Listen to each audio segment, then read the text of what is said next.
اعوذ باللہ من الشیطان الرجیم بسم اللہ الرحمن الرحیم الحمد للہ رب العالمین ثم الصلاة والسلام سیدنا و نبینا و مولانا بالقاسم محمد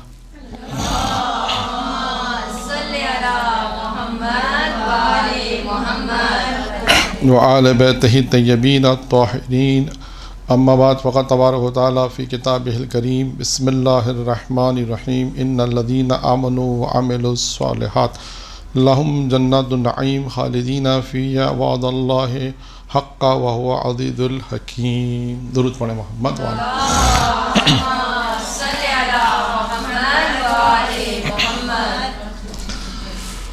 قرآن مجید کی جس آیت کریمہ کی تلاوت کا شرف حاصل کیا، اس میں اللہ تبارک و تعالیٰ یہ ارشاد فرما رہا ہے کہ وہ لوگ جو ایمان لائے اور عمل صالح انجام دیتے ہیں ان کے لیے پروردگار عالم نے جنت دے رکھی ہے، ان کے لیے جنت کا انتظام کر رکھا ہے، کیونکہ یہ کہ ان کے لیے ایسی جنت ہے جس میں نعمتیں والی جنت ہے اور اس میں وہ ہمیشہ رہیں گے، اور اللہ کا وعدہ سچا ہے اور وہ صاحب عزت اور حکمت والا ہے۔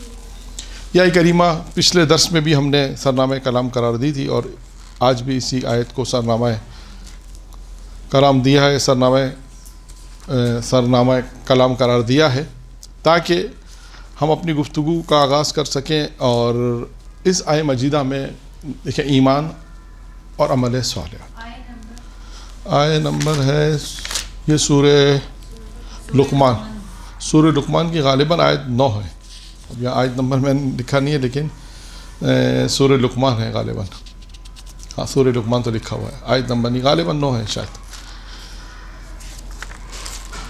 تو اس آیت مجیدہ میں ایمان اور عمل صالح کا ذکر ہے، اور ایمان لانے والوں کو پروردگار عالم نے کہا کہ ہم ایسی جنت جس میں نعمتیں بہہ رہی ہیں، جس میں نعمتیں ہوں گی، وہ اللہ تعالیٰ انہیں عطا کرے گا اور ہمیشہ اس جنت میں رہیں گے۔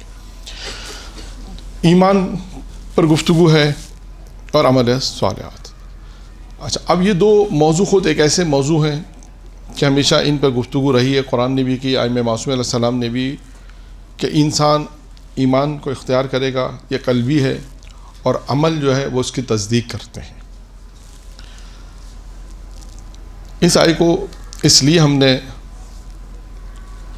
سرنامہ قرار دیا کہ آج کی جو گفتگو ہے ہماری، وہ بھی پچھلی گفتگو ہماری امام محمد باقر علیہ الصلوۃ والسلام کے حوالے سے تھی،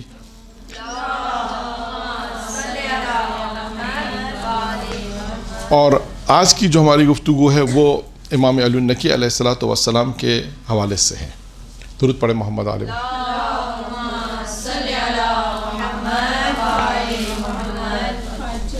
اچھا، جب بھی امام کے حوالے سے گفتگو ہوتی ہے، کسی بھی امام کے حوالے سے، تو ہم اس میں اگر آپ دیکھیں تو مختلف جہت ہیں۔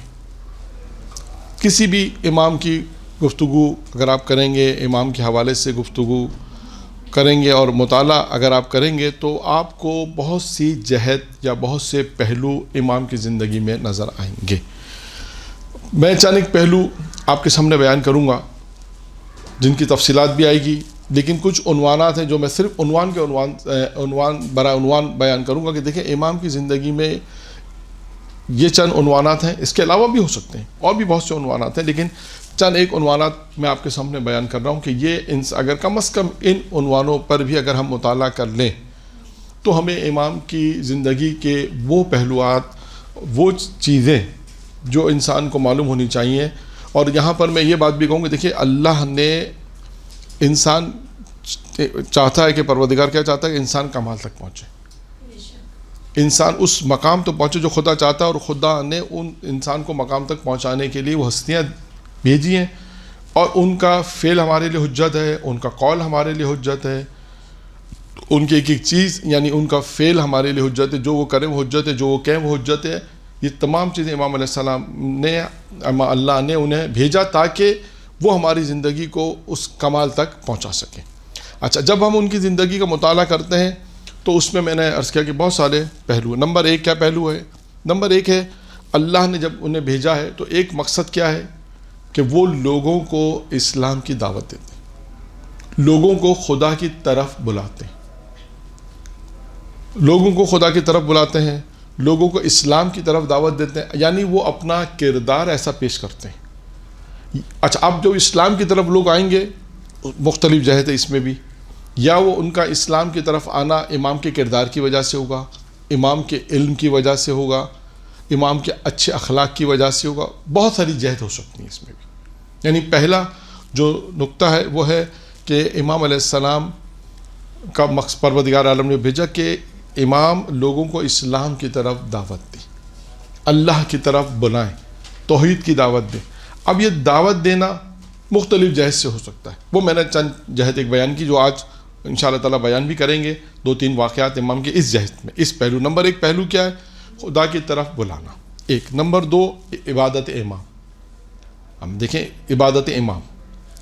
نمبر 3 عبادت امام، امام کی عبادت اگر ہم دیکھیں تو امام کس طرح اللہ کی بارگاہ میں عبادت کرتے تھے، نماز پڑھتے تھے، کس طرح خضوع کے ساتھ نماز پڑھتے تھے، عبادت کرتے تھے، اور کس طرح لوگوں کو اس طرف دعوت دیتے تھے، عبادت امام۔ نمبر 3 ہے تقوی امام، امام کی پرہیزگاری اگر ہم دیکھیں کس طرح امام لوگوں کو بھی تعلیم دیتے، خود کس طرح جو ہے وہ تمام واجبات پر عمل کرتے تھے، تاکہ امام ایک نمونہ ہے، تو نمونے کے طور پر جو امام جو ہے تمام چیزوں سے پرہیز کرتے تھے، ان تمام چیزوں سے، اور لوگوں کو تعلیم دیتے تھے اور بتاتے دیکھو یہ تمام وہ چیزیں جس سے اللہ نے حکم دیا کہ انجام دو، اور حکم دیا کہ اپنے آپ کو ان چیزوں سے بچاؤ۔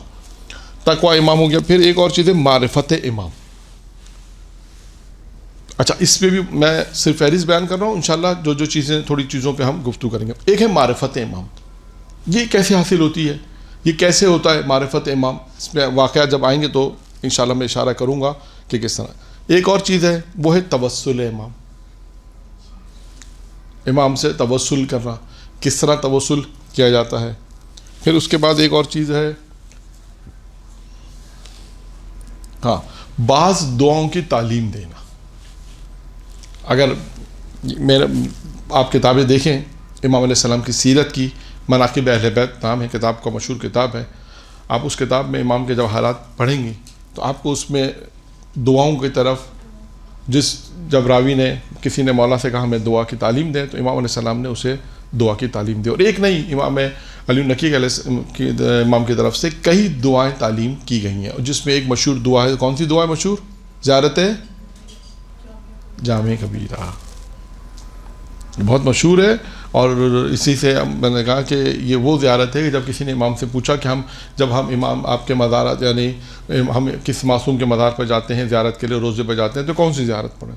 تو امام نے کہا کہ یہ وہ زیارت ہے جو ہر امام کے روزے پر پڑھی جا سکتی ہے، اور پڑھیں جب جاتے ہیں تو اہل علم بھی یہ بیان کرتے ہیں، اور امام نے بھی یہی کہا ہے کہ جب کسی معصوم کی آپ زیارت پر جائیں، کہ چاہے مدینہ جائیں، چاہے جو ہے وہ کربلا جائیں، مشہد جائیں، خدا سب کو ان مقدس مقامات کی زیارت نصیب کرے، جب ان پہ جب یہاں جائیں تو آپ یہ زیارت جامع کبیرہ کی تلاوت کریں۔ اچھا، اب ضروری نہیں ہے کہ وہاں جائیں تو پڑھیں، یہاں بھی پڑھ سکتے ہیں۔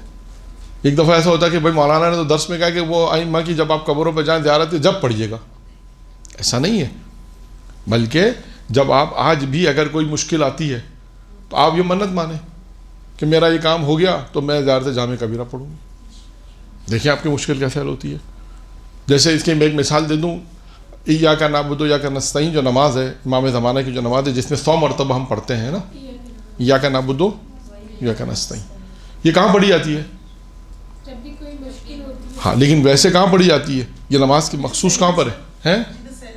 مسجد سیلانی، مسجد جم کران، مسجد جم کران میں۔ اچھا، اب جو لوگ وہاں جاتے ہیں اہل علم ان کو بیان کرتے ہیں، مولانا حضرت وہاں پہ بیان کرتے ہیں کہ آپ یہاں آئیں تو یہ مسجد کے آداب میں ہے، اور یہاں مخصوص 2 رکعت نماز تحیت کی بھی ہے، اور 2 رکعت نماز یہ ہے جس میں آپ ہر رکعت میں 100 مرتبہ یہ پڑھتے ہیں ایاک نعبد و ایاک نستعین۔ تو لوگ کیا سمجھتے ہیں کہ بس جب یہاں آئیں سال میں 1 دفعہ 2 سال میں جب مولا بلائیں گے جب ہم پڑھ لیں، نہیں، ضروری نہیں ہے۔ یہ بعض اہل علم نے یہ بیان کیا ہے، اہل علم نے، اور جو اس سے زیادہ تعلق رکھتے ہیں دعا وغیرہ سے، وہ یہ بیان کرتے ہیں کہ آپ کبھی بھی کسی مشکل میں آئیں تو آپ یہ 2 رکعت نماز جو ہے یہ بھی کسی آپ منت مان لیں کہ میرا ایک کام ہو گیا، میری مشکل حل ہو گئی تو میں 2 رکعت نماز، یہ 2 رکعت نماز امام زمانہ کی پڑھوں گی، پھر انشاءاللہ آپ کی مشکل حل ہو جائے گی۔ تو میں نے صرف ایک مثال دی کہ جیسے ہم وہ یہ امام زمانہ کی جو نماز ہے، اس کی ضروری نہیں کہ ہم اس کو صرف مخصوص جمکران کے لیے کریں، نہیں، اپنے وطن میں. اور ویسے بھی جیسے آج جمعہ ہے، اب شب جمعہ جو ہے یعنی کل مغرب سے لے کر آج مغرب کی اذان تک، یہ کس کا دن ہے؟ امام زمانہ کا دن. تو امام زمانہ کا دن ہے، تو کچھ چیزیں مخصوص ہیں ان دنوں میں جن میں یہ نماز پڑھی جاتی. ضروری نہیں کہ ہم کیا جمکران میں جا کے پڑھیں یا کوئی مشکل آئے تو پڑھیں. اچھا، آپ کو ضروری بھی نہیں ہے، کوئی مشکل نہیں ہے بھی، فعل الحمد للہ اللہ کا حالات سب اچھے ہیں، سب کوئی اچھا فرض کریں، تب بھی پڑھیں، تب بھی اس نماز کو پڑھیں. تو یہ مخصوص ہے جو ہے وہ جمعے کے دن کے اعتبار سے کہ جو امام زمانہ کا دن ہے، کل مغرب کی اذان سے لے کر آج مغرب کی اذان تک، یہ 24 گھنٹے امام زمانہ کے. تو اس میں 2 رکعت نماز ہے، زیارت اہل یاسین ہے، اور زیارت اور کون سی دعا ہے؟ دعا ندبہ اور دعا عہد، دعا عہد بھی ہے. یہ کچھ چیزیں ہیں جو مخصوص ہے امام زمانہ سے. خیر، آ جائیے اب اس کے بعد تعلیم. یہ ایک چیز ہو گئی. کتنے نمبر ہو گئے؟ 6. بعض دعا کی تعلیم، یہاں سے ہم نے بات شروع کی تھی. بعض دعا کی تعلیم، اس میں زیارت جامع کبیرہ کی ایک مثال دی کہ اس کو پڑھیں انشاءاللہ تعالیٰ. دیکھیں آپ کی مشکل بھی حل ہوگی. اور یہ اس میں بعض اہل منبر، دیکھیں اب زیارت سے بات شروع میں کر دیتا ہوں کہ بعض اہل منبر نے بیان کیا ہے کہ جیسے انسان کی پہچان ہوتی ہے نا، پاسپورٹ کیا ہے؟ آپ کی پہچان ہے نا. پاسپورٹ پہ تصویر ہوتی ہے، نام ہوتا ہے، پیرنٹس کا نام ہوتا ہے، اس کے بعد نمبر ہوتا ہے، شناخت ہوتی ہے. اگر پاسپورٹ ہاتھ میں آ جائے تو کم از کم ہم یہ پہچان لیں گے کہ اس کا شناختی کا نمبر کیا ہے. پاسپورٹ نمبر سے ہم اس تک پہنچ سکتے ہیں. نام، نمبر، اگر نام سے نہ پہنچے تو شناختی کارڈ کے ذریعے سے ہم معلومات کریں گے تو اس تک یہ چیز پہنچے. یعنی انسان کی پہچان ہے. پاسپورٹ کارڈ شناسہ جسے بولتے ہیں، کارڈ جو آپ کا NIC کارڈ ہوتا ہے، یہ آپ کی شناخت ہے. تو اہل منبر بیان کرتے ہیں، کہتے ہیں کہ اماموں کی اگر معرفت حاصل کرنی ہے تو زیارت جامع کبیرہ ہے. امام وہ اماموں، سب اماموں کی، یعنی امام کی معرفت بنا سب امام، یعنی اس پہ وہ شناسنامہ کہتے ہیں. زیارت جامع کبیرہ شناسنامہ امام، یعنی امام کی اگر کسی کو معرفت چاہیے، امام کی کیا خصوصیات ہیں. امام کے اندر آپ دیکھیں اس زیارت کے اندر خصوصیات بیان کی گئی ہیں. یعنی اگر کوئی امام کے متعلق معرفت چاہتا ہے کہ امام کی خصوصیت کیا ہے تو وہ زیارت جامع کبیرہ پڑھے. عربی میں تو پڑھے گا، ترجمہ بھی اگر وہ پڑھے تو اسے امام کی معرفت حاصل ہو جائے گی. یہ ضمنی طور پہ ایک بات آئی، میں نے آپ کے سامنے عرض کر دی کہ زیارت جامع کبیرہ پڑھیں. دیکھیں جتنا، اب میں آپ چلیں سوال کرتے ہو تو اس کا جواب بھی دے دوں کہ بعض اوقات اگرچہ یہ دعاؤں کے حوالے سے، امام کے حوالے سے بھی، کہ ہمارے استاد نے ایک بات بتائی، بیان کی تھی. وہ بات یہ بیان کی انہوں نے کہ ابھی فرض کریں میں نے اس کا کوئی مشکل نہیں ہے آپ کے پاس، تو آپ زیارت جامع کبیرہ ہے، زیارت عاشوراء ہے، حدیث قصہ ہے، اس کو روز پڑھ سکتے ہیں، روز پڑھیں. اچھا، اس کا فائدہ کیا ہوگا روز پڑھنے کا؟ کوئی پوچھے مولانا اس کا روز پڑھنے کا فائدہ کیا ہوگا؟ جیسے انہوں نے کہا کہ روز پڑھیں، بالکل روز پڑھیں، معرفت بڑھے گی آپ کی امام کی. اور کیا فائدہ ہوگا؟ اور فائدہ یہ ہوگا، اس کی مثال یہ دی انہوں نے، ہمارے استاد نے ایک مثال یہ دی کہ جیسے اب جب سیلاب آتا ہے تو آپ بند پہلے باندھتے ہیں یا بعد میں باندھتے ہیں؟ کیوں؟ کہ سیلاب آنے والا ہے اور یہ بند اس سیلاب کے پانی کو روکیں گے تاکہ ہمیں نقصان نہ ہو.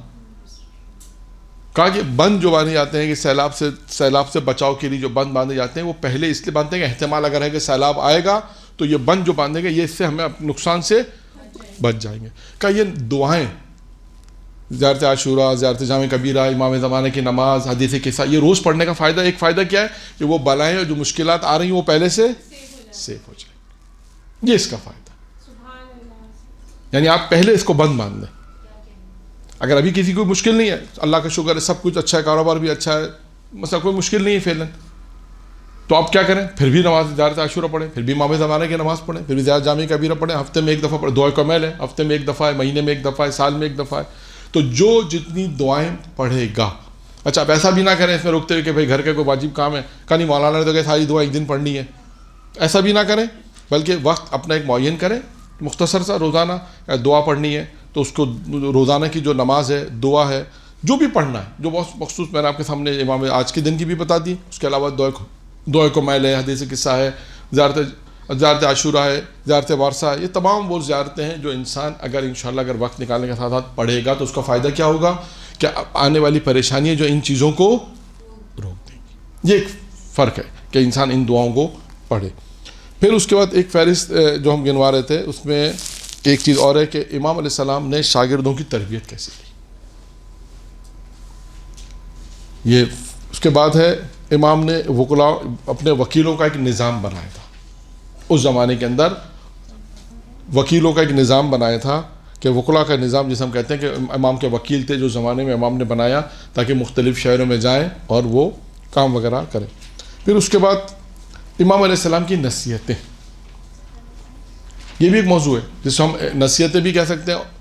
امام کی ہیں ایک منٹ کہاں سے بتائیں. 8واں پوائنٹ ہے وکلاء، وکیل کا نظام.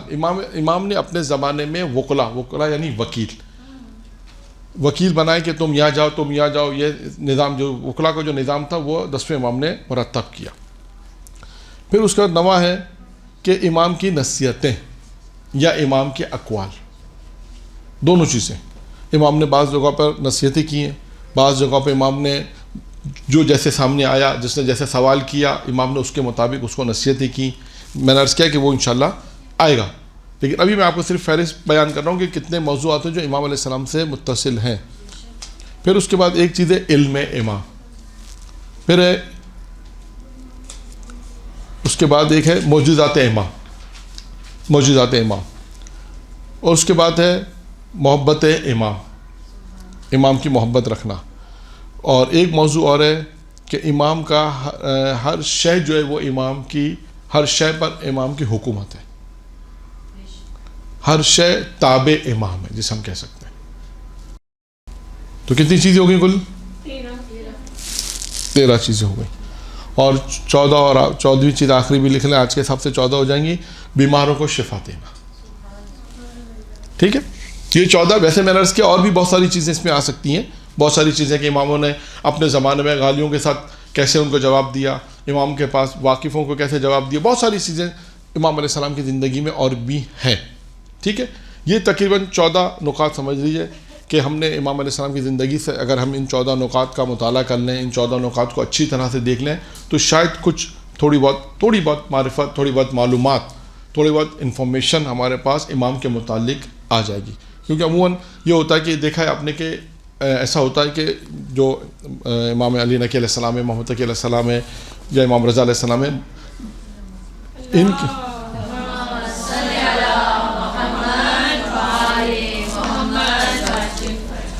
ان کی معلومات یعنی ہے تو کتابوں میں تو بہت ہیں.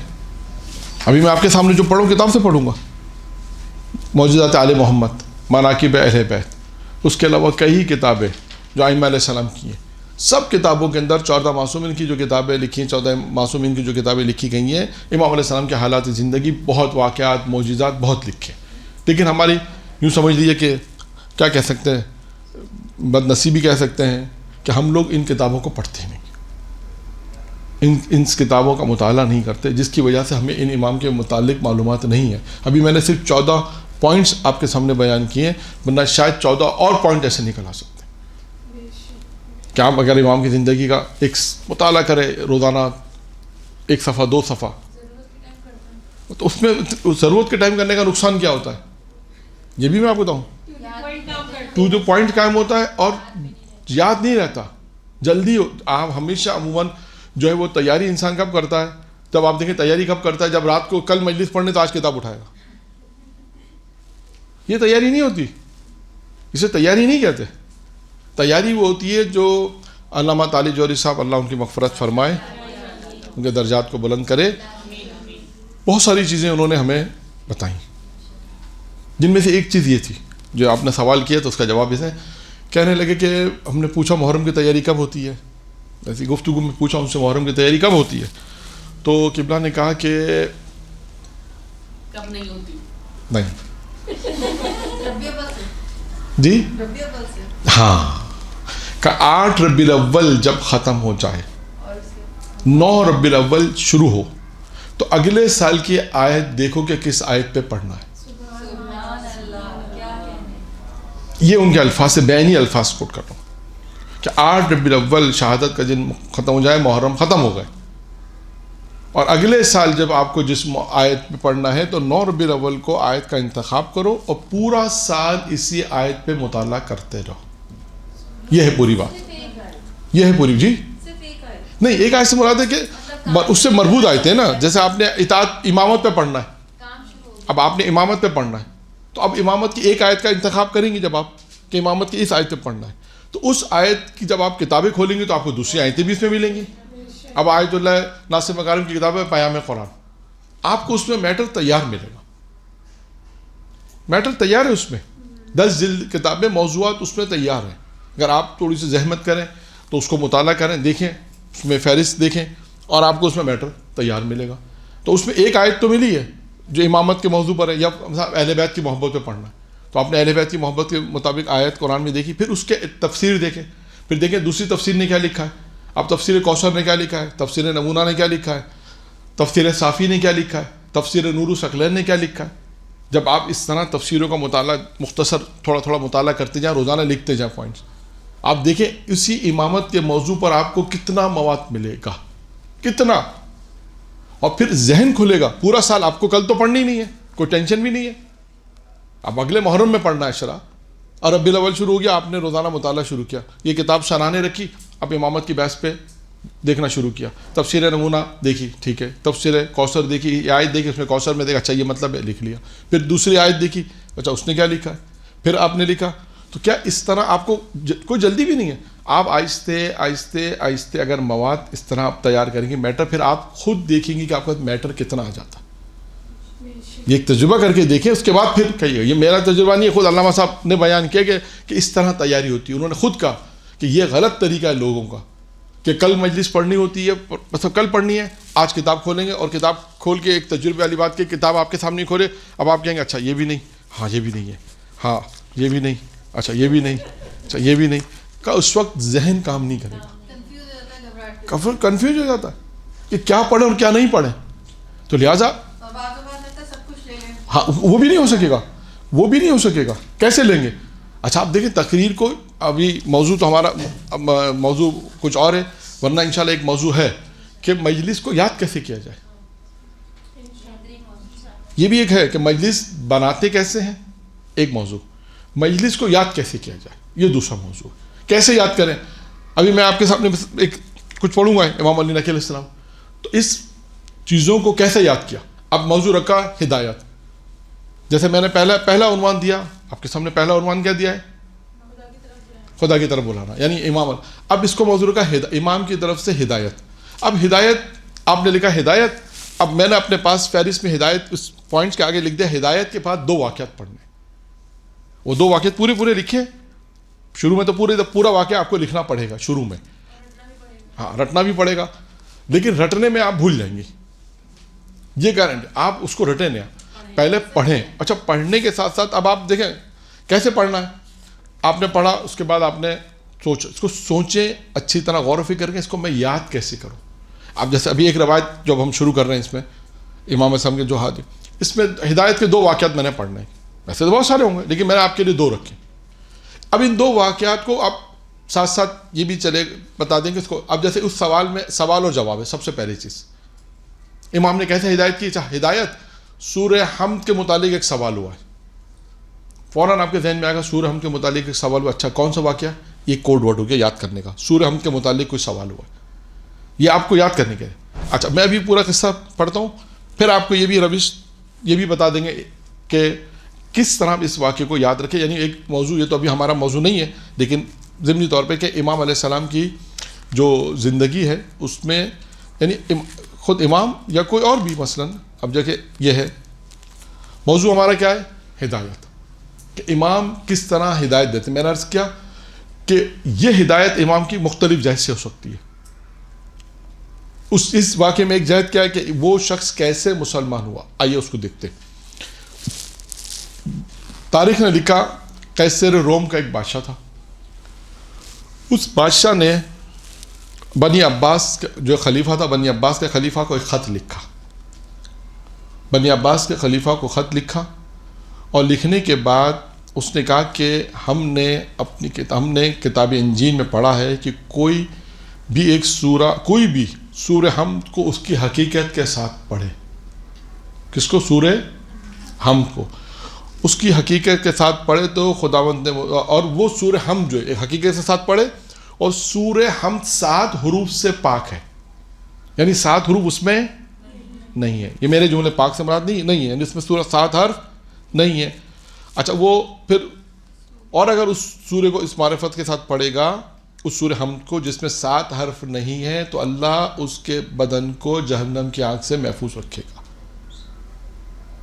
ایک یعنی اس کا سوال کیا ہے کہ ہم نے تو انجیل میں دیکھا اور ہم جن نے انجیل میں یہ پڑھا ہے کہ کوئی بھی سورہ حمد کو اس کی حقیقت کے ساتھ پڑھے کہ جس میں یہ 7 حرف نہیں ہے, پھر اس نے اور اللہ جب یہ وہ 7 حرف سے پاک ہے, یعنی 7 حرف اس میں نہیں ہے. پھر اس کے بعد اس نے کہا کہ ہم نے یہ بھی پڑھا ہے کہ جو اس کو پڑھے گا تو صحیح معرفت کے ساتھ اس طرح تو پروردگار عالم اس کے بدن کو آتش جہنم سے دور رکھے گا, آتش جہنم میں نہیں جائے گا. ایک پھر پوچھا وہ 7 حرف یہ ہیں, وہ 7 حرف اس نے بیان کیے, سے, جیم, خ, زے, شین, زویں, ف.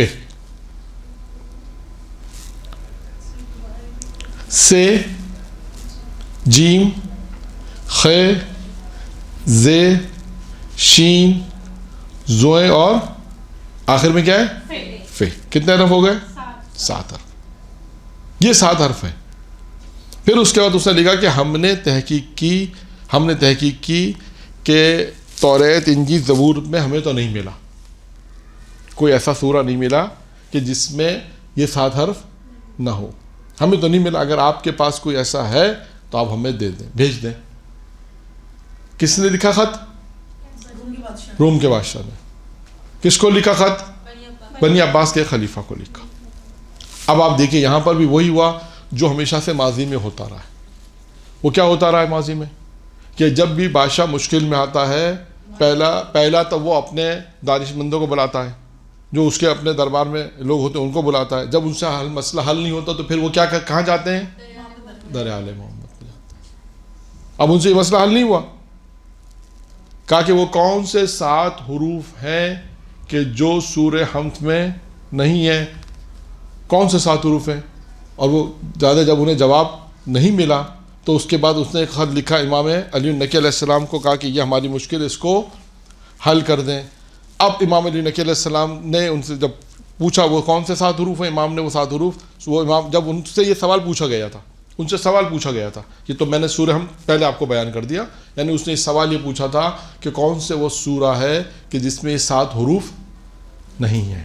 یعنی امام کے جواب سے یہ لگ رہا ہے کہ امام نے ان کو جواب میں یہ دیا کہ ان کو کہو کہ وہ سورہ حمد ہے.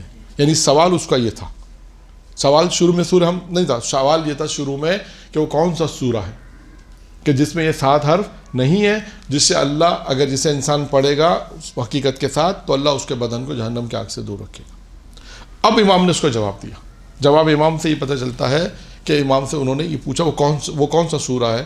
اب امام علیہ السلام نے اس کو جواب دیا کہ امام نے کہا کہ وہ سورہ حمد ہے کہ جس میں 7 حرف نہیں ہے.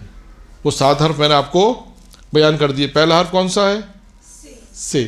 اب امام علیہ السلام نے ان 7 حرف کی توضیح دی. دیکھیں یہ ہے علم امام, جو علم لدنی لے کر پیدا ہوں. یہ ہے علی کا بیٹا, جسے ہم کہتے ہیں نا, یہ ہے علی کا بیٹا. اب امام علیہ السلام نے ان 7 حروف کی توضیح اس طرح دی. امام نے کہا پہلا حرف کیا ہے؟ سے صبور یعنی ہلاکت, سواد بے واورے, صبور یعنی ہلاکت. پھر امام نے کہا دوسرا حرف کیا ہے؟ جیم. جیم سے جہیم, دوزخ کے ناموں میں سے ایک نام ہے جہیم. تیسرا کیا تھا؟ خے سے ناپاک, خباثت جسے کہتے ہیں نا, خباثت, ناپاکی, ناپاک. پھر ہے چوتھا زے سے زکوم, جہنم کی غذا میں سے ایک غذا, زکوم مشہور ہے. پھر کیا ہے؟ شین سے بہت مشہور جملہ ہے, شقاوت, بخت بختی جسے کہتے ہیں بخت بختی. زے سے ظلمات یعنی تاریخی, زے سے ظلمات یعنی تاریخی. اور آخری لفظ کیا ہے؟ فے سے آفت, درمیان میں آتا ہے آفت. یہ 7 حرف تھے جو امام علیہ السلام نے یہ بیان کیا کہ یہ 7 حرف وہ ہیں کہ جو سورہ حمد میں نہیں ہیں. اور امام علیہ السلام نے جب اس کو خط میں لکھ کے بھیجا اور اس کے بعد جب انہوں نے اپنا وہ جواب بادشاہ کو جواب بھیجے تو نتیجے میں کیا ہوا، وہ بادشاہ جو قیصر روم کا جو بادشاہ تھا اس کو جب جواب ملا تو جواب دے کے وہ بہت خوشحال ہوا، اور خوشحال ہونے کے بعد وہ مسلمان ہوا اور مسلمان اس دنیا سے گئے.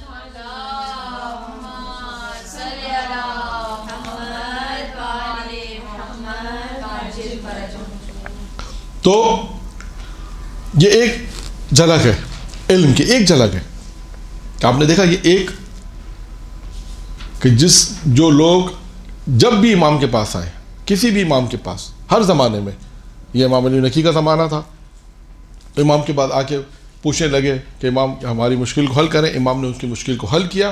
اور یہاں پر دیکھیں اس شخص کو ہدایت ملی کس کی وجہ سے؟ امام کی وجہ. یہ ایک ہدایت کا پہلو. اب آتے ہیں دوسری طرف.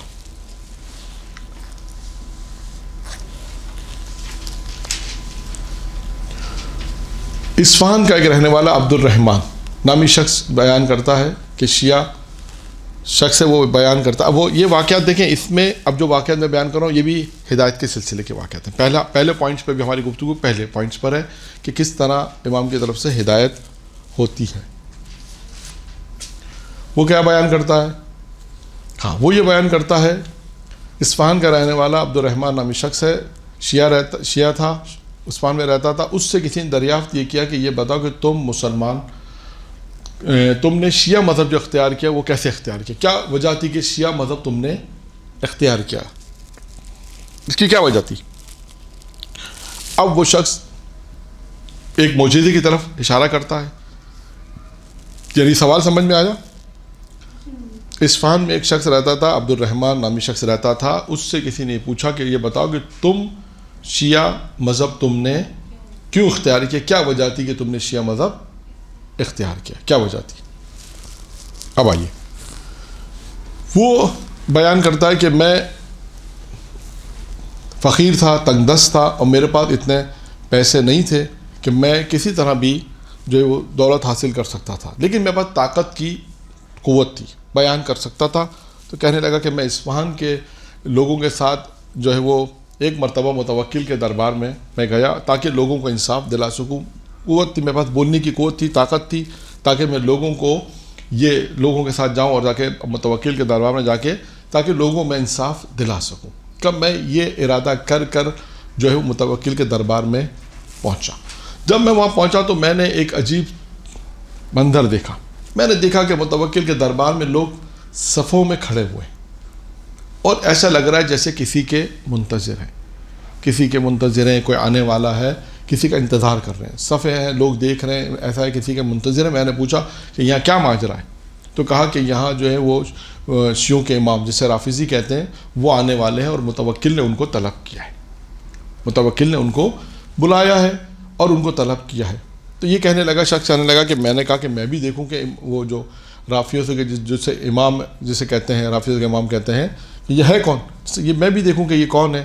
اور وہ کہتا ہے کہ میں بھی وہاں پر کھڑا ہو گیا دیکھنے کے لیے کہ یہ جس سے کہا جاتا ہے کہ کہتے تھے کہ شیعوں کے جو امام ہیں، میں بھی انہیں دیکھوں، میں بھی کھڑا ہو گیا. کہا میں نے دیکھا کچھ دیر کے بعد کہ ایک بہت ہی خوبصورت نوجوان، یعنی امام کی طرف اشارہ کیا، بہت خوبصورت شخصیت جو ہے وہ میرے سامنے سے گزر رہی ہے، دیکھ رہا ہوں.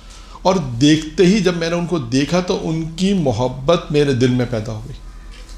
دیکھیں امام علیہ السلام کی شخصیت ایسی ہے کہ دیکھتے ہی دل میں محبت پیدا ہوئی. ایک کہتا ہے کہ میں نے اپنے دل میں خیال کیا. اب دیکھیں اس واقعے کو کتنی جیسے ہم پڑھ سکتے ہیں، یہ بھی ہے. کہ میں نے اپنے دل میں خیال کیا کہ متوکل، اچھا میں نے یہ آواز بھی سن رکھی تھی، یعنی وہ لوگ اس وقت یہ باتیں بھی کر رہے تھے کہ شاید اسے متوکل قتل کر دے. ہیں؟ ہاں، مطلب اعلان بھی کیا تھا، لیکن بعض لوگوں نے لکھا ہے کہ شاید یہ بہت شہرت پا گئی تھی. تو کہا میرے کانوں تک یہ آواز بھی پہنچی کہ متوکل جو ان کو قتل کر دے گا. تو میرے دل میں یہ خیال آیا کہ اللہ انہیں محفوظ رکھے. میرے دل میں صرف یہ خیال آیا کہ اللہ انہیں متوکل سے محفوظ رکھے، صرف یہ خیال آیا، وہ کہتے ہیں کچھ نہیں.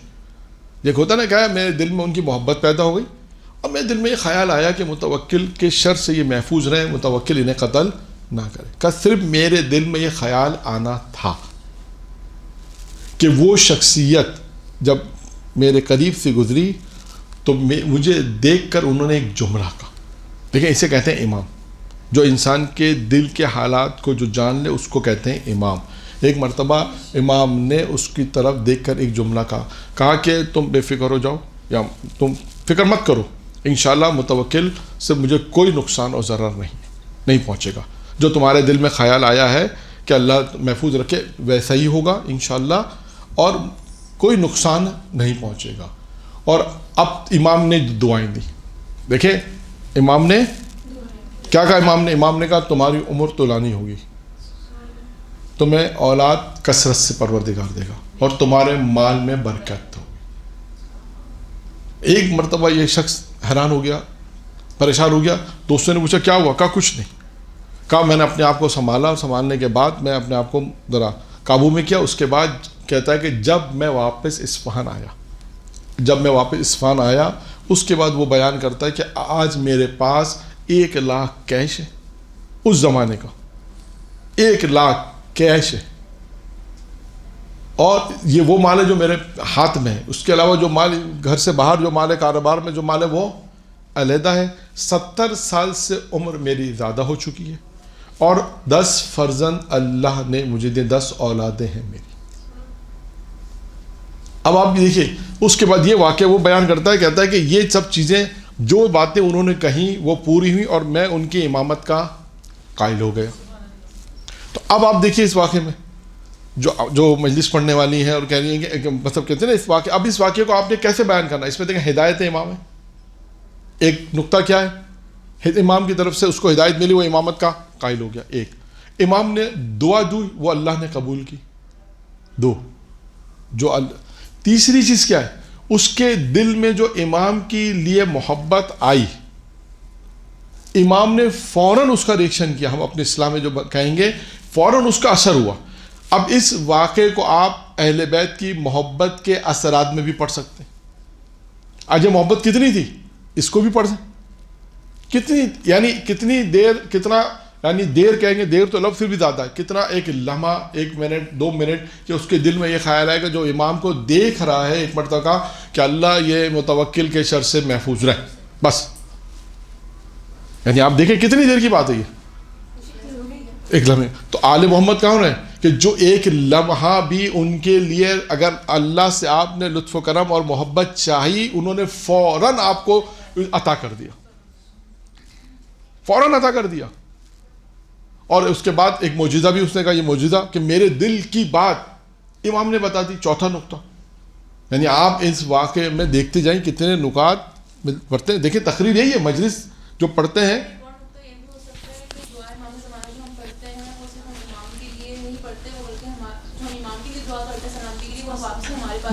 وہ بالکل ٹھیک ہے. یہاں بھی یہی ہے نا، دعا ہے نا، یہاں بھی دعا کا نقطہ ہے کہ وہ تو ہمارے لیے آتی ہے. یہاں بھی آپ دیکھیں امام علیہ السلام نے دعا کس کے لیے کی؟ امام کے لیے. ایک لمحے کے لیے سوچا، صرف خیال کیا. یعنی دیکھیں یہ واقعے میں سے بتانے چاہ رہا ہوں کہ اس واقعے جب ہم واقعے کو پڑھتے ہیں نا، کچھ خصوصاً درس دینے والے ہیں یا مجلس پڑھنے والے، اور اس میں آپ یہ نتیجہ نکالیں، صرف واقعہ پڑھ کے سرسری سے نہیں گزر جائیں، بلکہ اس پہ آپ نکات دیکھیں. علم امامت، امام کے اثر، امام پروردگار عالم نے جو امام کو عطا کیا ہوا ہے. آپ دیکھیں جیسے امام نے کہا تیرے دل میں جو آیا ایسا ہی ہوگا.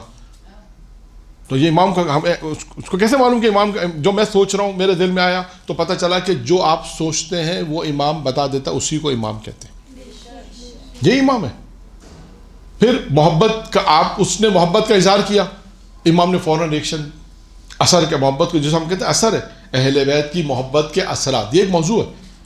اس میں آپ اہل بیت کو بیان کریں، محبت کو بیان کریں، پھر اس کے اثر کو بیان کریں، پھر اس کا نتیجہ. پھر دیکھیں اس کے نتیجے میں اس کو اللہ نے یہ ساری چیزیں عطا کی. دعا، امام نے جو دعا کی وہ قبول ہوئی. پھر اس کا آخر میں کیا نتیجہ نکلا؟ اس نے کہا کہ میں امام کی امامت کا قائل ہو گیا، یعنی ہدایت پر آ گیا. یعنی اس کی محبت نے دنیاوی اعتبار سے، اب آپ اس کو یوں بھی پڑھ سکتے ہیں کہ وہ جو محبت تھی، وہ جو ایک لمحہ تھا محبت کا، اس کا دنیاوی فائدہ بھی ہوا اور آخرتی فائدہ بھی ہوا۔ بے شک دنیا میں بھی اللہ نے اسے دیا اور آخرت میں بھی امامت کا قائل ہو گیا تو آخرت بھی اس کی سنور گئی۔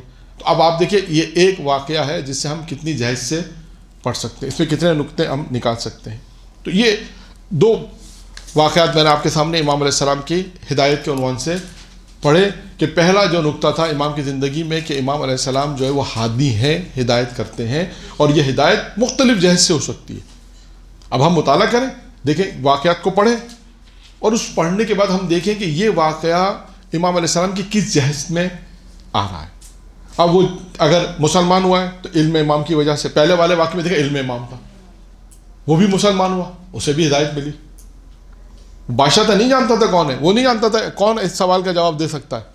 امام علیہ السلام نے سوال کا جواب دیا، سوال کا جواب جب ملا ایک مرتبہ حیران ہو گیا کہ ہاں یہ وہ ایک ایسا سورہ امام نے بتایا کہ قرآن میں سورہ ہے جس سورہ حمد جس میں 7 حروف نہیں ہے، اور اس کی تشریح بھی امام نے بتائی کہ یہ 7 حرف ہیں اور ان کے یہ معنی ہے جس سے سورہ حمد پاک ہے، جس سے سورہ حمد نہیں ہے تمام چیزیں، تو اس کو ہدایت ملی۔ تو یہ دو چیزیں آپ کے سامنے میں نے بہت ہی مختصر بیان کی۔ اب آتے ہیں، بلکہ میرا خیال ہے ٹائم ہو گیا ہے، ٹھیک ہے، تو اس کے بعد دیگر جو چیزیں ہیں وہ پھر ہم بیان کریں گے۔ تو بس بات ہماری یہاں تک خلاصہ یہ بات تقریر کے حوالے سے بھی بات مکمل ہو جائے کہ تقریر کی جو تیاری ہے وہ ایک دن 2 دن پہلے نہیں، بلکہ کم از کم 6 مہینے پہلے و سال بھر پہلے انسان اس کو موضوع بنائے، اس کو تیاری کرے، آیات کو دیکھے، روایتوں کو دیکھے، پھر اس کے بعد اس موضوع کے اوپر مختصر دیکھتا جائے پورا سال، پھر دیکھیں اس کو مجلسیں تیار کیسے نہیں ہوتی، یا پھر مجلسیں کیسے نہیں ملتی۔ مجلسیں ملتی ہیں الحمدللہ، موقع ملتے ہیں پڑھنے کے، ایسا نہیں ہے نہیں ملتے، لیکن تیاری ہو، اچھی تیاری ہو، تیاری کرنے کا طریقہ، پھر کبھی انشاءاللہ موقع ملے گا تو مطالعہ کرنے کا بھی ایک روش ہے کہ مطالعہ کیسے کیا جاتا ہے، یعنی ہم مجلس کا مواد تیار کیسے کریں، کتاب میں کس طرح مجلس کو لکھیں، مطالعہ کیسے کریں، مطلب کیسے لکھیں، یہ بھی ایک موضوع ہے۔ بہت ساری چیزیں ہیں جو خطابت کی کلاسوں سے مربوط ہیں، اس میں یہ بھی ایک موضوع آتا ہے کہ مطالعہ کیسے کیا جائے، مطلب کو کیسے جمع کیا جائے، ترتیب کیسے کی جائے تاکہ ہم مجلس کو پڑھیں کیسے۔ اب آپ دیکھیں 2-4 منٹ ہیں، جو 2 واقعات آپ نے پڑھے، ٹھیک ہے، اب آپ کس کا سوال کا جواب بھی درمیان میں آ جائے گا مجلس۔ اب آپ کو امام علی نقی پہ پڑھنا ہے، ٹھیک ہے، امام نقی، تو آپ نے یہ 2 واقعات فرض کریں پڑھنا، آپ کے 25 منٹ ہیں، 10 منٹ آپ مقدمے میں کہ آج امام نقی کی ولادت کی مناسبت سے مطلب پروگرام ہے، اور یہ تھوڑا سا آپ نے ہادی پہ پڑھا، ہادی کے بعد اب آ گئے امام نقی علیہ السلام، اب علم امام پہ پڑھیں، ہادی امام پہ پڑھیں، امام ہادی تو کیسے ہادی، اب آپ کو ہدایت، جیسے آپ لفظ ہدایت ذہن میں آئے، یہ 2 واقعات آپ کے ذہن میں آنے چاہیے، خود بخود آپ کو حفظ ہو گیا۔ ہدایت علم کے ذریعے سے، اچھا ہدایت بھی مختلف جہد سے ہے نا، میں نے کہا یا علم کے ذریعے سے ہدایت ہے، تو سورہ ہم 7 حروف فوراً آ گیا۔ اچھا وہ عبد الرحمن کا واقعہ اصفہان والا، اس کو یوں یاد کریں، اصفہان عبد الرحمن نام سے یاد رکھ لیں۔ اس سے کسی نے پوچھا کہ تو شیعہ کیوں ہوا، یہ سوال ذہن میں آئے گا تو شیعہ کیوں ہوا، ہاں وہ واقعہ یاد آئے گا، پھر وہ پورا واقعہ یاد آ جائے کہ وہ متوکل کے دربار میں گیا تھا، متوکل نے دربار میں کیا واقعہ پیش آیا، صفیں بندی ہوئی تھی، کس طرح امام کو لایا جا رہا تھا، پھر میں نے کیا سوچا، امام نے مجھے کیا دعائیں دی، وہ 3 دعائیں امام، اچھا پھر 3 چیزیں یاد رکھیں، امام نے دعا میں 3 چیزیں دی، کہا تیری عمر طولانی ہو جائے، تو تیری مال میں کثرت ہوگی، اولاد میں تیری کثرت ہوگی، اللہ تعالیٰ تجھے زیادہ فرزند عطا کرے گا، یہ 3 چیزیں۔ اچھا اب آپ نے اس پورے واقعے میں 2-3 چیزیں کوٹ کر کے اپنے پاس لکھیں، خود بخود واقعہ آپ کو ذہن میں آ جائے گا، یہ ایک طرح سے حفظ ہوگی آپ کو واقعہ۔ اب آپ کو پڑھنا کس طرح، یہ تھوڑا انداز، ابھی تو ہم نے آپ کو درسی انداز میں پڑھ دیا، ٹھیک ہے نا، اب اس کو مجلس میں جس انداز سے پڑھیں گے وہ دوسرا انداز ہوگا، تھوڑا سا خطابتی انداز ہوگا، تھوڑے سے فضائلی انداز ہوگا، فضائل کے ساتھ ہوگا، اس میں تھوڑا سا آپ اس کو اچھے طریقے سے بیان کریں گے تو ایک مجلسی ماحول، مجلس کا جو ماحول بنے گا اس کے حساب سے اس کو بیان کیا جائے گا، اور اس کے بعد جو ہے اس واقعے کو اپنے یاد کس طرح کرنا وہ آپ کے ذریعے۔ اب اس طرح جو چیزیں آتی جائیں گی آج کے درس میں، کیونکہ آج کا درس بھی ہمارا امام علی نقی علیہ السلام کی مناسبت سے ہے، تو اب اور بھی چیزیں امام کے حوالے سے آئیں گی، جو میں نے آپ کو 14 نکات لکھوائے ہیں، 14 پوائنٹس لکھوائے ہیں، ان میں سے 2-3 پہ ہم بحث کریں گے انشاءاللہ۔ درود پڑھیں محمد و آل محمد۔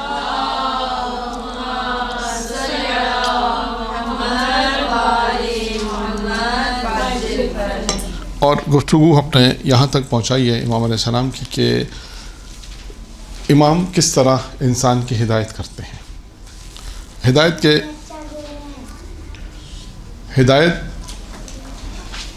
کے مختلف پہلو ہیں جو آپ کے سامنے بیان کیے، اور جن میں سے ایک پہلو ہدایت کا یہ بیان کیا کہ علم کے ذریعے سے ہدایت ہوتی ہے. آپ وہ جو 14 نکات آپ کو لکھوائے ہیں ان میں ایک موضوع ہے توسل امام. اچھا، یہ بھی موضوع پریکٹیکلی موضوع ہے، آج کا موضوع ہے، اور ہر انسان اپنی زندگی میں توسل کرتا ہے. اچھا، اب جو واقعہ توسل کے حوالے سے آئیں گے امام علیہ السلام کے، اس میں یہ بھی دیکھنا ہے کہ آیا وہ شخص کیا امام کو مانتا ہے یا نہیں مانتا. دیکھیں، شیعہ ہے، امام کا چاہنے والا ہے، تو ایک طرف ہے کہ وہ امام کو مانتا ہے، امام سے محبت کرتا ہے، توسل کر رہا ہے، جیسے عموماً شیعہ حضرات کرتے ہیں توسل. ایک دفعہ نہیں، تاریخ نے یہ بھی لکھا ہے کہ امام کو مانتا نہیں ہے، امام کی امامت کا قائل نہیں ہے، لیکن وہ اتنا جانتا ہے کہ یہ وہ شخصیتیں ہیں کہ جو مشکل وقت میں کام آتی ہیں. یہ وہ جانتا ہے، اتنی معرفت رکھتا ہے، لیکن مسلمان نہیں ہوتا، نہ ہوتا ہے. اچھا، مسلمان بھی نہیں ہوتا ہے، ایک تو یہ ہے. دوسرا یہ کہ بعض دفعہ ایسا ہوتا ہے کہ بعض لوگوں نے معجزہ دیکھا، بہت سے دلیلیں یا دلائل دیکھی، بہت سی دلیلیں انہوں نے دیکھی. معجزہ جو ابھی میں بیان کرنے والا ہوں اس میں یہی ہے کہ اس کے باوجود بھی وہ مسلمان نہیں ہوا. لیکن دیکھیں امام علیہ السلام نے اس سے کیا کہا. اب ہے بحث ہماری توسل امام کے حوالے سے. توسل میں تاریخ نے بہت سے واقعات لکھے ہیں، میں آپ کے سامنے صرف 2 واقعات بیان کروں گا توسل کے حوالے سے. ایک واقعہ ہے توسل کے حوالے سے متوکل کی والدہ کا. والدہ متوکل کی ماں. متوکل ایک دفعہ بیمار ہوا اور اس سے ایک ایسا زخم ہو گیا جو صحیح نہیں ہو رہا تھا.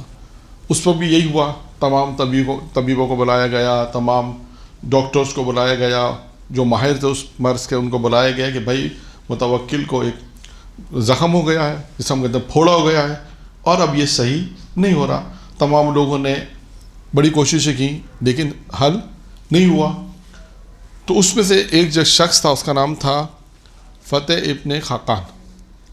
اس نے متوکل کو یہ مشورہ دیا اور کہا کہ اگر بہتر نہیں ہے کہ تم اپنے مرض کا علاج جو ہے وہ علی النقی علیہ السلام کے پاس بھیجو اور ان سے مشورہ کرو کہ امام کے پاس بھیجو کسی کو، یا امام سے اس مرض کا علاج پوچھو کہ امام تمہیں اس مرض کا علاج بیان کریں. جہاں تم نے اتنے ڈاکٹرز طبیب استعمال کیے ہیں تو ان کا بھی مشورہ لینے میں کیا حرج ہے، کیا حرج ہے. اس نے کہا بات ٹھیک ہے، تمہاری مناسب بات، ایک مناسب مشورہ. اور اس موقع پہ ایسا ہوتا ہے کہ انسان جب پریشان ہوتا ہے اور مشکل میں ہوتا ہے وہ کہتا ہے کہ ٹھیک ہے. ظاہری اعتبار سے وہ دیکھیں، ظاہری اعتبار سے وہ امام کی ہو سکتا ہے کہ معرفت کا قائل بھی ہو، لیکن حکومت نہیں دے رہا. کتنے ایسے بادشاہ تھے جو یہ جانتے تھے کہ یہ اس وقت اہل ہیں حکومت کے، لیکن نہیں دیتے تھے. لیکن یہ مانتے تھے کہ بھئی یہ عالم ہیں، اولاد رسول ہیں، معرفت رکھتے ہیں، علم رکھتے ہیں، سب کچھ رکھتے ہیں. ان کے کتنے مناظرے بھی کروائے، کتنے واقعات ملتے ہیں ہر امام کے دور میں آپ کو ملتے ہیں، لیکن وہ حکومت دینے پر راضی نہیں ہے. لیکن کہا کہ ٹھیک ہے، ایک مشورہ ہے، اس پہ عمل کرنے میں حرج نہیں ہے. اور اس نے اس طرح اس شخص کے مشورے پہ عمل کر کے امام علیہ السلام کو خط لکھا، اور امام نے اس میں دیکھیں ایک تجویز لکھی، یعنی اس زخم جو تھا اس کا مجرب ایک عمل بیان کیا. امام علیہ السلام نے کہا کہ بکریوں کی جو مینگنیاں ہوتی ہیں، بکریوں کی مینگنیاں، وہ مینگنیاں کہ جسے بکریوں نے اپنے پیروں سے کچلا، وہ لو، اور گلاب ارک گلاب لو، یعنی گلاب کا پانی، اس کے ساتھ اس کو ملا کر زخم پہ لگا دو. اچھا، اب یہ اس اعتبار سے تو لوگوں کے اعتبار سے تو کوئی بہت بڑا علاج نہیں تھا. جب یہ دربار میں پیش کیا گیا تو لوگ کہتے ہیں لوگوں نے مذاق اڑایا، لوگوں نے مذاق اڑایا. وہ جو طبیب تھے انہوں نے کہا اچھا یہ بھی علاج ہو سکتا ہے، یہ بھی ایک ایسا، یعنی کیا علاج ہے اس میں؟ کوئی جیسے آج اگر آپ فرض کریں کسی کو ایسا مرض ہے، اللہ نہ کرے کسی کو ہو، لیکن کسی کے پاس بعض اوقات ہوتا ہے، بعض جاتے ہیں لوگوں کے پاس اور کوئی کہ اس کا علاج نہیں ہے، لیکن کوئی ایک ایسا ڈاکٹر جو نیا ڈاکٹر ہو، جو معروف نہ ہو، وہ کہ نہیں یہ دوا کھا لو انشاءاللہ صحیح ہو جائے گا. تو سارے بڑے ڈاکٹر کیا کہیں گے کہ یہ کیا عجیب اس میں مرض بتایا ہے، ہم 20 سال سے یہ علاج کر رہے ہیں، اس میں ہو ہی نہیں رہا. ہم نے اتنا تجربہ اتنا پریکٹس کی لیکن نہیں ہوا، یہ کون سے آگے بتانے کے مثال کے طور پہ ایسا ہوتا ہے. اب وہ تو خیر امام وقت ہے، یہاں تو پھر بھی ہو سکتا ہے احتمال ہو شاید اس کا خدشہ نکل آئے، لیکن وہ تو امام وقت ہے جہاں امکان اصل میں غلطی کا امکان ہی نہیں ہے.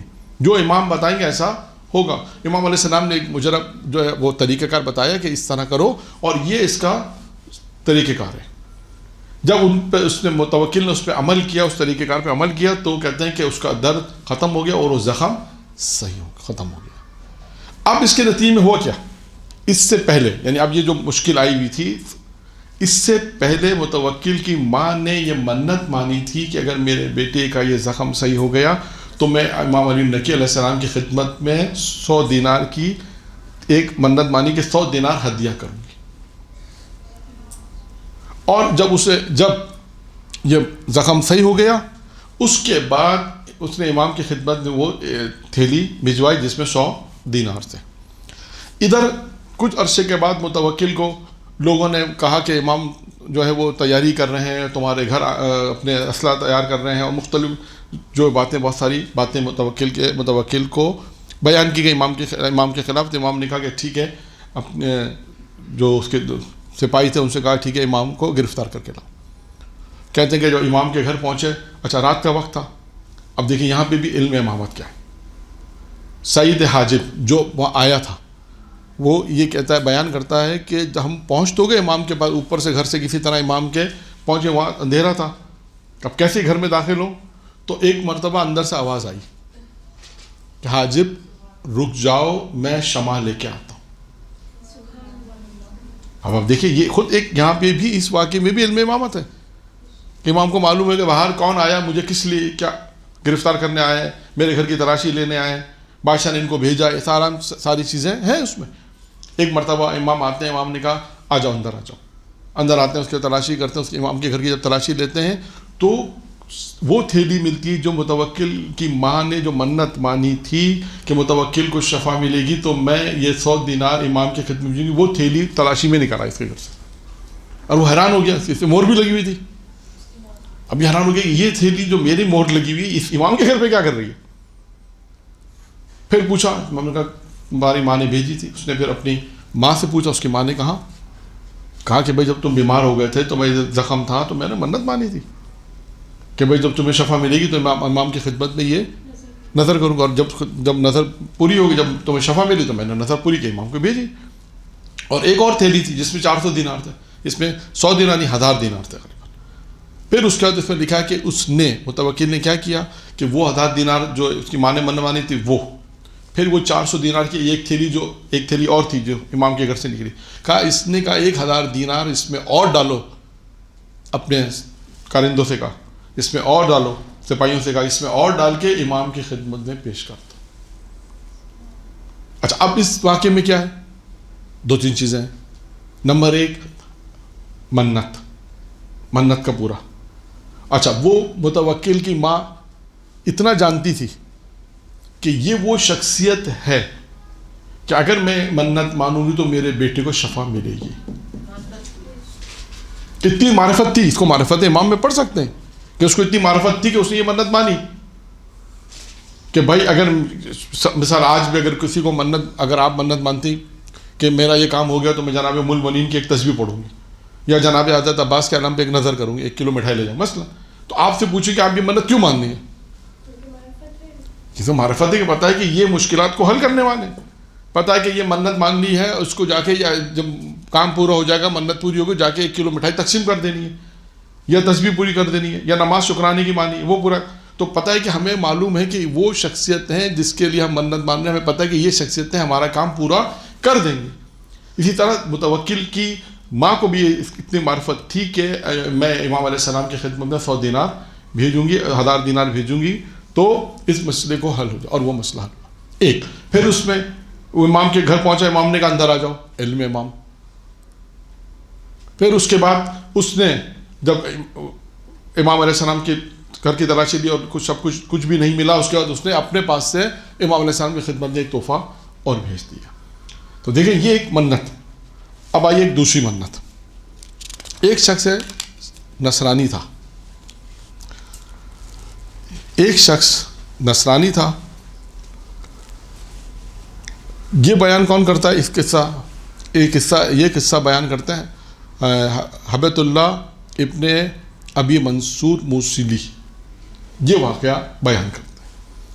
وہ واقعہ اس طرح بیان کرتا ہے کہ ایک شخص جس کا نام ہے یوسف ابن یعقوب، ساری داستان اس کے اوپر ہے، یوسف ابن یعقوب کے اوپر ساری داستان ہے، یہ ذہن میں رکھے گا۔ یوسف ابن یعقوب ایک مرتبہ اپنے پورا قصہ بیان کرتا ہے۔ قصہ اس طرح بیان کرتا ہے کہ وہ یہ کہتا ہے کہ مجھے متوکل نے ایک مرتبہ اپنے دربار میں بلایا، بغداد بلایا، یہ موصل کا تھا، اسے بغداد بلایا۔ اب جب یہ بغداد اسے بلائے تو اسے کس بات کا خوف تھا؟ اسے اس بات کا خوف تھا متوکل نے بلایا ہے تو یقیناً میری موت یقینی ہے، یقینی، کیونکہ متوکل نے بلایا تو یقیناً موت میری یقینی ہے۔ اب کیا کرے؟ تو اس نے، یہ شخص دیکھیں مسلمان نہیں ہے، نصرانی لکھا ہے، اس شخص نے منت یہ مانی کہ میں امام علیہ السلام، میں محفوظ لوٹا متوکل کے دربار سے واپس محفوظ لوٹوں گا تو میں 100 دینار امام کی خدمت میں پیش کروں گا۔ یہاں پہ بھی وہی بات ہے، کس سے توسل کر رہا ہے؟ مولا سے توسل، کہ اگر میں متوکل کے دربار میں جا رہا ہوں، متوکل نے مجھے بلایا ہے، میں محفوظ صحیح و سالم واپس آ جاؤں گا تو میں امام کی خدمت میں 100 دینار، یہ اس نے منت مانی۔ اور اس کے بعد پھر یہ کہتا ہے کہ میں بغداد سے یہ سامرہ آیا۔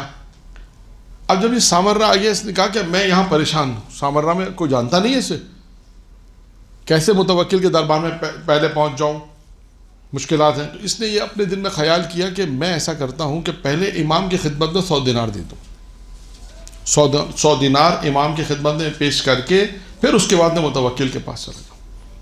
اچھا، اب اس نے یہ خیال کیا کہ امام کی خدمت دوں تو اس کو امام کا گھر بھی نہیں معلوم، اسے امام کا گھر نہیں معلوم، اب کیسے جائے؟ تو اب اس نے کیا فیصلہ کیا؟ اپنی سواری پہ سوار ہوا اور سواری پہ سوار ہو کر جانور سے یہ کہا کہ تم مجھے امام کے گھر پہنچا دے، جہاں تو رک جائے گا میں سمجھ جاؤں گا کہ وہی امام کا گھر ہے۔ اور اس کے بعد 100 دینار اس نے ایک تھیلی میں لیے، اپنی آستین میں رکھے، یہاں پہ جیسے لوگ بڑی بڑی آستینیں ہوتی ہیں اس وقت، اس نے آستین میں رکھے، اور اس کے بعد وہ کہتے ہیں کہ وہ امام کی خدمت میں چلا اپنی سواری پہ سوار ہو کر، اور کہا کہ اسے اچھا حالات بھی ایسے، کس سے پوچھیں؟ لوگ پوچھیں پتہ نہیں کون آ گیا ہے، تو اس نے کہا حالات بھی ایسے نہیں تھے میں کسی سے پوچھوں کہ امام کا گھر کون سا ہے، خطرہ تھا لوگوں کا۔ تو اس کے بعد کوئی فیصلہ نہیں کر پا رہا تھا، اس نے فیصلہ آخر میں یہی کیا کہ میں سواری پہ سوار ہوا اور جانور سے کہا کہ بس جہاں تو رکے گا میں سمجھوں گا وہی امام کا گھر ہے بس۔ اور اس نے ایسا کیا اور جا کے پہنچا، اس نے اپنی سواری کو ایک مقام پہ جا کے سواری رکی، بغداد کی گلی میں، سامرہ کی گلی میں آ کے رکی۔ اس نے بڑی کوشش کی لیکن سواری نہیں ہلی، اور یہ سمجھ گیا کہ یہ گھر دروازے کے باہر رکا، اس نے یہی دروازہ بس امام کا، یہ دروازہ بس امام کا ہے۔ اب اس شخص نے جہاں پہ جیسے رکا، کہتے ہیں کہ اس نے کہا کہ دروازہ کھلا، ایک غلام آیا، اس نے کہا تمہارا نام یوسف ابن یعقوب ہے؟ اس نے کہا اندر آ جاؤ۔ اب یہ پہلی دلیل اس کو کیا ملی؟ حیوان سے۔ اس نے دل میں کہا کہ مجھے پہلی دلیل ملی کہ ہاں یہی امام کا گھر ہو سکتا ہے، یہ امام ہے، پہلی دلیل مل گئی۔ دوسری دلیل کیا ملی کہ اس شخص کو، غلام کو میرا نام کیسے معلوم؟ جیسے کیسے کہ یوسف ابن یعقوب اندر آ جاؤ؟ کہا مجھے بٹھایا، اندر گیا۔ کہا تھوڑی دیر کے بعد یہ واپس آیا۔ جب یہ تھوڑی دیر کے بعد واپس آیا تو کہنے لگا کہ جو تم نے آستین میں 100 دینار رکھے ہیں وہ بھی لاؤ۔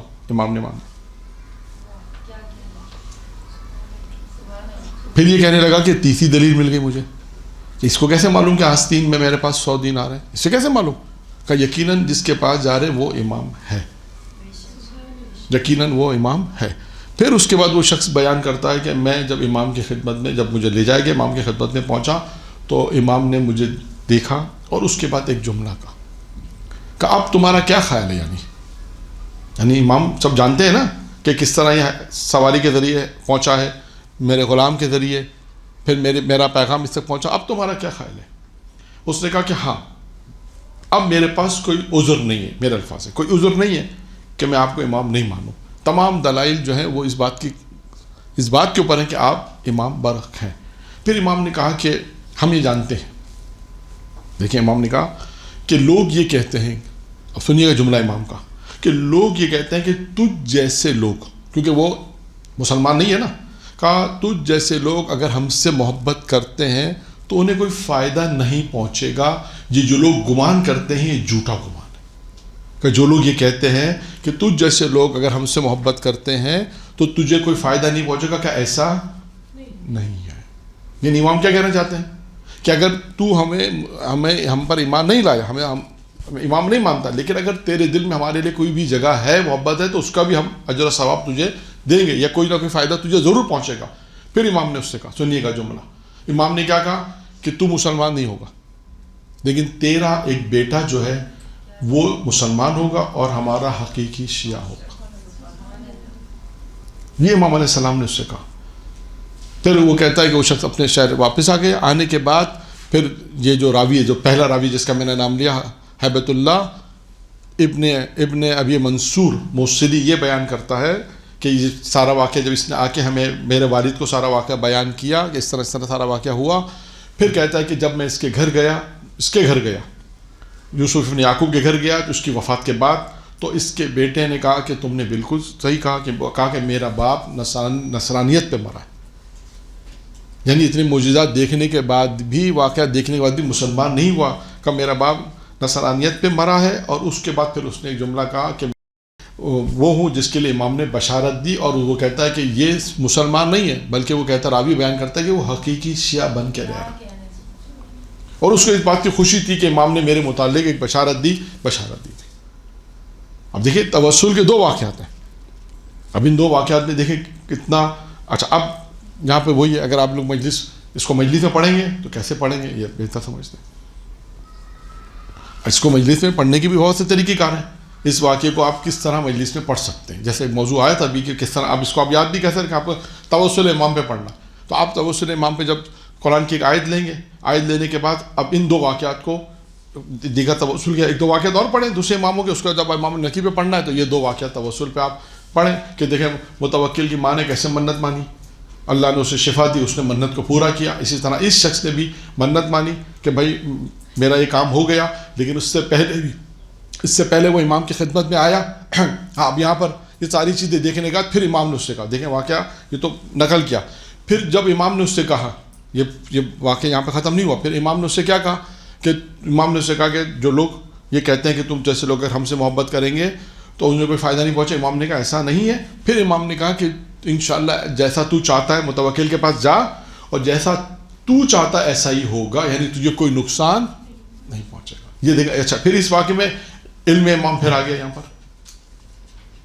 کہ امام نے ابھی اسے انفارم کر دیا، اطلاع دے دی کہ جو تو جس کام کے لیے جا رہا ہے تو ڈر مت، تو مت ڈر، انشاءاللہ متوکل سے تجھے کوئی نقصان نہیں پہنچے گا. تو جا، جس نے تجھے بلایا ہے تو اس کے پاس جا، اور انشاءاللہ تجھے کوئی نقصان نہیں ہوگا. یہاں پر بات مکمل ہو گئی.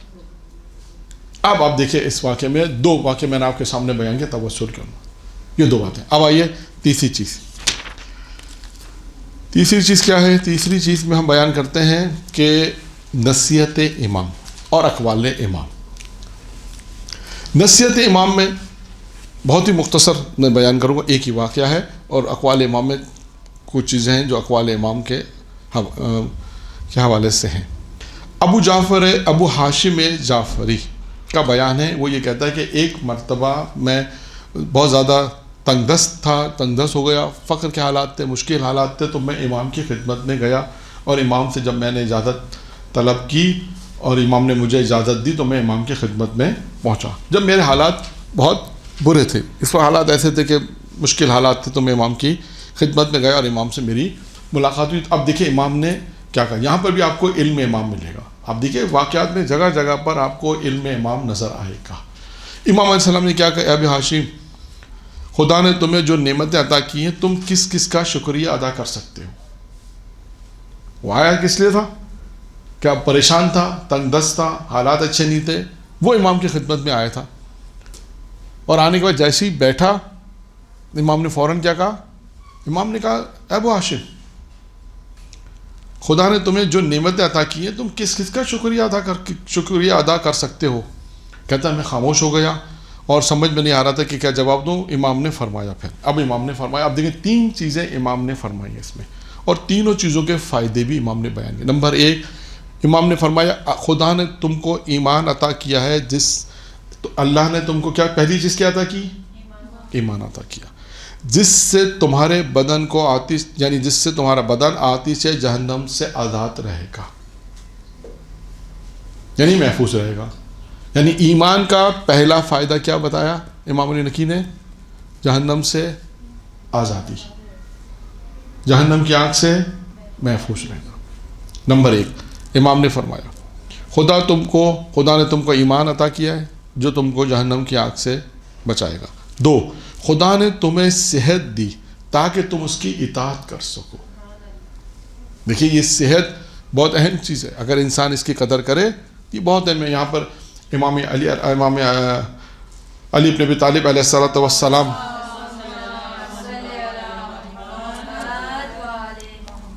کا جملہ ہے، امام فرماتے ہیں کہ 2 نعمتیں ایسی ہیں کہ جس کی انسان قدر نہیں کرتا، جن میں سے ایک صحت ہے اور ایک امنیت، سکون، امنیت۔ ایک صحت ہے جس کی انسان قدر نہیں کرتا۔ وہ پچھلے درس میں غالباً شاید اب یاد نہیں کہ اس ترم میں یا پچھلے ترم میں ایک روایت پیغمبر کی بیان کی تھی کہ 5 چیزوں کی قدر کرو اس سے پہلے کہ تمہارے ہاتھ سے نکل جائیں۔ ان 5 چیزوں میں ایک چیز تھی صحت۔ صحت کے جابر، صحت کی قدر کرو اس سے پہلے کہ تم بیمار ہو جاؤ۔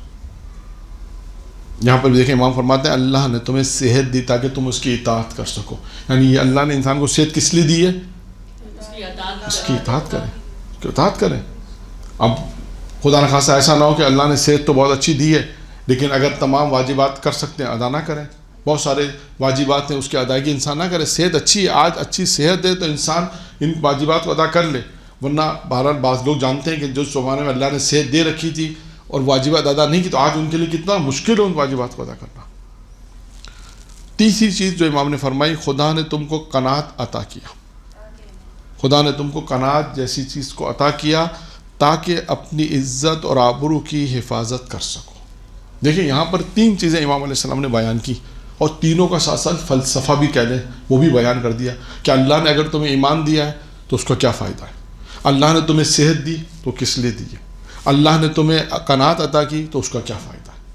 یہ 3 نصیحتیں امام نے ابو ہاشم جعفری کو فرمائی۔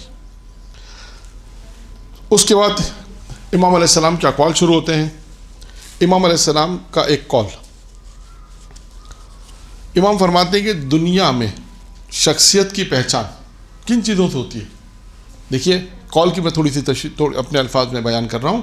امام نے فرمایا دنیا میں انسان کی شخصیت کی پہچان کیا ہے؟ اگر آپ سے پوچھا جائے آپ کیا؟ دولت،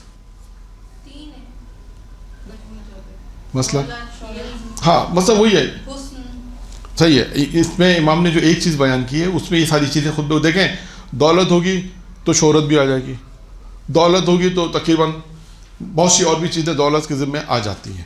یعنی امام کا یہ میں اپنے الفاظ میں اس طرح سے بیان کر رہا ہوں ورنہ ابھی روایت بیان کرتا ہوں۔ دنیا میں ہم دیکھتے ہیں کہ انسان کی شخصیت کا معیار کیا ہے؟ مال۔ آخرت میں کیا ہے؟ اعمال۔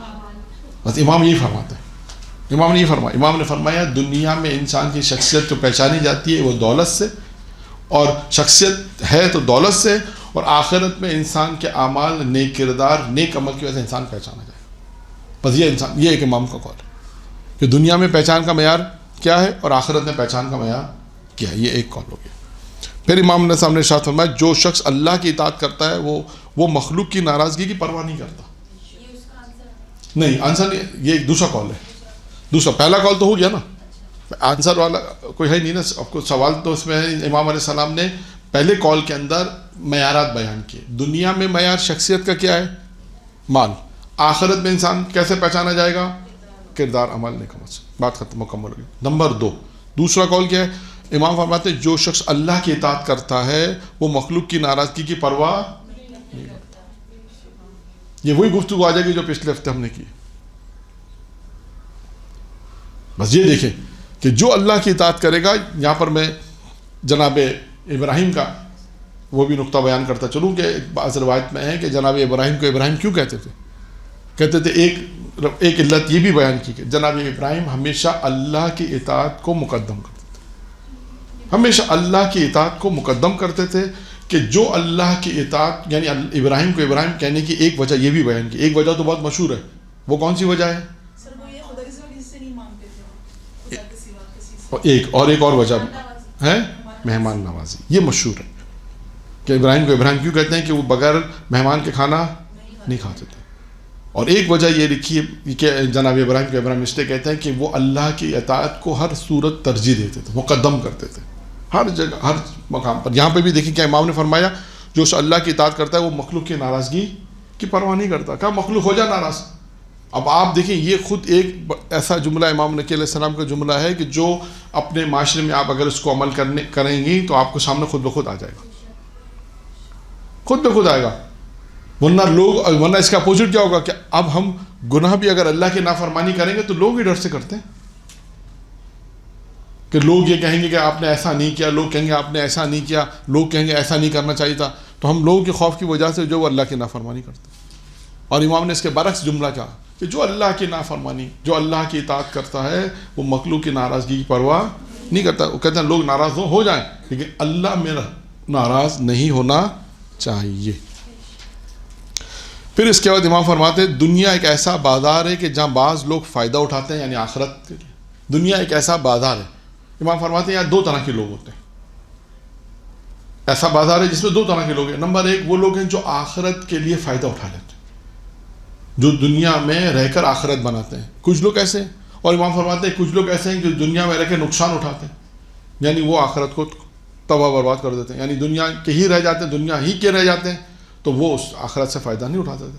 امام نے دو لوگ ہیں، ایک دنیا میں رہ کر آخرت کو بناتے ہیں، اور دوسرا جو وہ صرف دنیا میں رہتے ہیں اور اس سے نقصان اٹھاتے ہیں۔ پھر اس کے بعد امام نے فرمایا جو کوئی اپنے آپ کو، جو کوئی اپنے کو اللہ کی تدبیر سے محفوظ سمجھتا ہے کہ میں اللہ کی تدبیر میں خارج ہوں، میں اللہ کی تدبیر یا اللہ کے جو ارادے ہیں اس سے میں اپنے آپ کو محفوظ سمجھتا ہے، امام فرماتے ہیں وہ مغرور ہو جاتا ہے، لیکن جب اس کی موت آتی ہے تو اللہ کا حکم نافذ ہوتا ہے۔ پھر امام نے فرمایا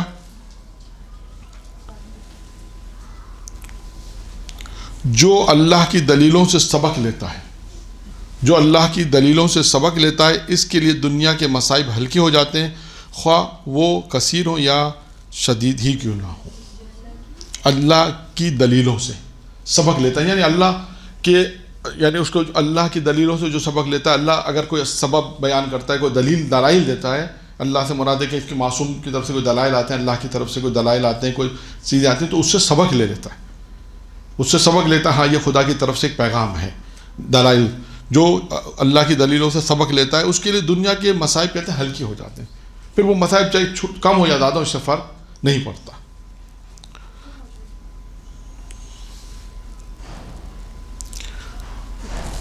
ٹائم کم ہے، میں ایک جملے کے بعد پھر ایک قصہ اور آخری سنا دیتا ہوں۔ امام کے ایک صحابی ہیں، انہوں نے سہیل ابن زیاد یہ کہتے ہیں کہ امام کے ایک صحابی نے انہیں یہ لکھا کہ آپ مجھے ایک جامع دعا تعلیم فرمائیں، ایک جامع دعا تعلیم فرمائے۔ تو امام علیہ السلام نے دیکھی اس میں دو ہی جملے لکھے، دعا میں دو جملے لکھے، یعنی ایک شخص بیان کرتا ہے، راوی بیان کرتا ہے کہ امام کے ایک صحابی نے کہا مولا مجھے ایک جامع دعا تعلیم فرمائے، تو امام علیہ السلام نے اس کے جواب میں لکھا کثرت سے استغفار کرو اور حمد کرو اللہ کی۔ دو ہی جملے فرمائے، کہا تمہیں دنیا اور آخرت میں سعادت مل جائے گی، کثرت سے استغفار کرے اور اللہ کی حمد کثرت سے کرے۔ اب ہم میں بہت ساری چیزیں آ جائیں گی، حمد پروردگار، معرفت، خدا مستعان، یعنی حمد، تو کثرت سے انسان استغفار کرے اور حمد پروردگار کی حمد۔ یہ دو چیزیں امام علیہ السلام نے فرمائی، کہا کہ اس کے بعد یہ دو چیزیں ایسی ہیں جو تمہیں دنیا اور آخرت میں سعادت حاصل ہو جائے گی، تو کثرت استغفار اور حمد بار، پروردگار کی حمد کرے، حمد ثنا خدا۔ اچھا، اب کیونکہ وقت ہمارے پاس کم ہے لہٰذا میں ایک آخری قصہ معرفت امام کا بیان کرتا ہوں، تقریباً 5 منٹ ہے میرا خیال ہے، تو آج کی گفتگو امام علیہ السلام کے مناسبت سے ہو جائے گی، مختصر رہے گی، لیکن اب بہت ساری چیزیں ہیں، لیکن بہرحال وقت کے اعتبار کو دیکھتے ہوئے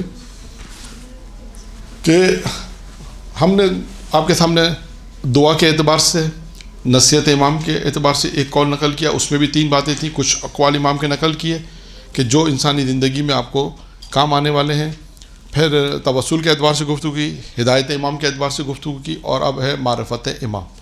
معرفت امام میں کہ ایک شخص جس کا نام یونس تھا، نقاش تھا، یونس نقاش کے نام سے مشہور تھا، کہ جس کا کام کیا تھا کہ جو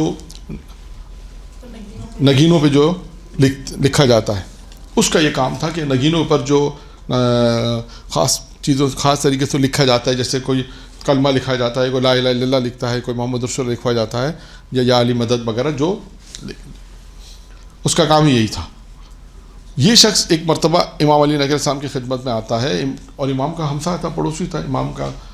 اچھا، امام کا اس کے پاس آنا جانا تھا۔ ایک مرتبہ امام کی خدمت میں آ کے کہتا ہے مولا، اور آتا ہے تو کانپتا ہوا آتا ہے، پریشان ہے، بہت زیادہ پریشان ہے، مشکلات میں، جیسے ہوتا ہے نا آپ ہفتے کانپتے کیسے آئے گا، اور اس وقت آئے گا جب بہت زیادہ پریشانی ہے۔ اس وقت امام سے آیا اور آ کے کہنے لگا کہ بھائی میرے بیوی بچوں کا آپ نے خیال رکھنا ہے، میری آج کے اسلام میں اگر ہم کہیں گے کہ بھائی میری فیملی کا آپ نے خیال رکھنا ہے، میری بیوی بچوں کا آپ نے خیال رکھنا ہے۔ امام نے کہا ایسا کیا ماجرا ہے؟ کہا بس مرنے جا رہا ہوں، بس موت قریب ہے، تیار ہے، بس موت کا بس زیادہ وقت نہیں میرے پاس۔ تو امام مسکراتے پوچھے کہ امام نے پوچھا پھر آخر ہوا کیا، وجہ کیا ہے؟ امام مسکرا کے پوچھیں کہ آخر وجہ کیا، کیوں اتنا گھبرائے لگ رہے ہو، کیوں ایسی باتیں کر رہے ہو کہ آپ میرے بچوں کا خیال رکھنا، موت میرے قریب ہے، بس میں مرنے والا ہوں، ایسی کیا وجہ ہے؟ امام نے تھوڑا مسکرا کے پوچھا تو اس نے کہا کہ موسیٰ ابن بغا جو عباسی حکومت کی اقتدار کی ایک شخصیت تھا، جو بادشاہوں کے قریب جو شخص ہوتے ہیں اس میں سے ایک بادشاہ جو تھا، اس خلیفہ جو بادشاہ تھے، اس کے ایک شخصیت کا نام تھا موسیٰ ابن بغا۔ کہا کہ وہ شخص جو تھا اس نے مجھے ایک نگ دیا تھا اور کہا تھا کہ اس پہ یہ چیز لکھ دو، اور میں جب لکھ رہا تھا تو اس کے 2 ٹکڑے ہو گئے۔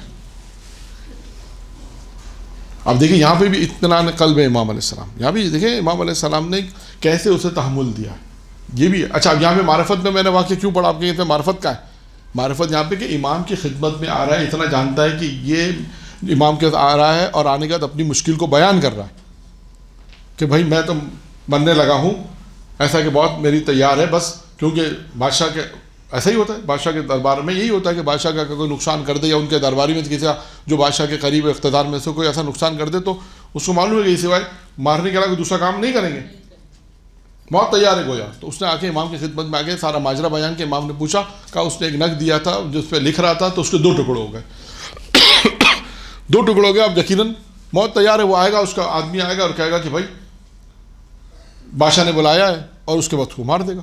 تو کہا یہ وجہ یہ ہے۔ تو کہتے ہیں کہ امام علیہ السلام نے اس سے کہا کہ تم مطمئن ہو جاؤ انشاءاللہ تعالیٰ، کوئی ایسا مسئلہ۔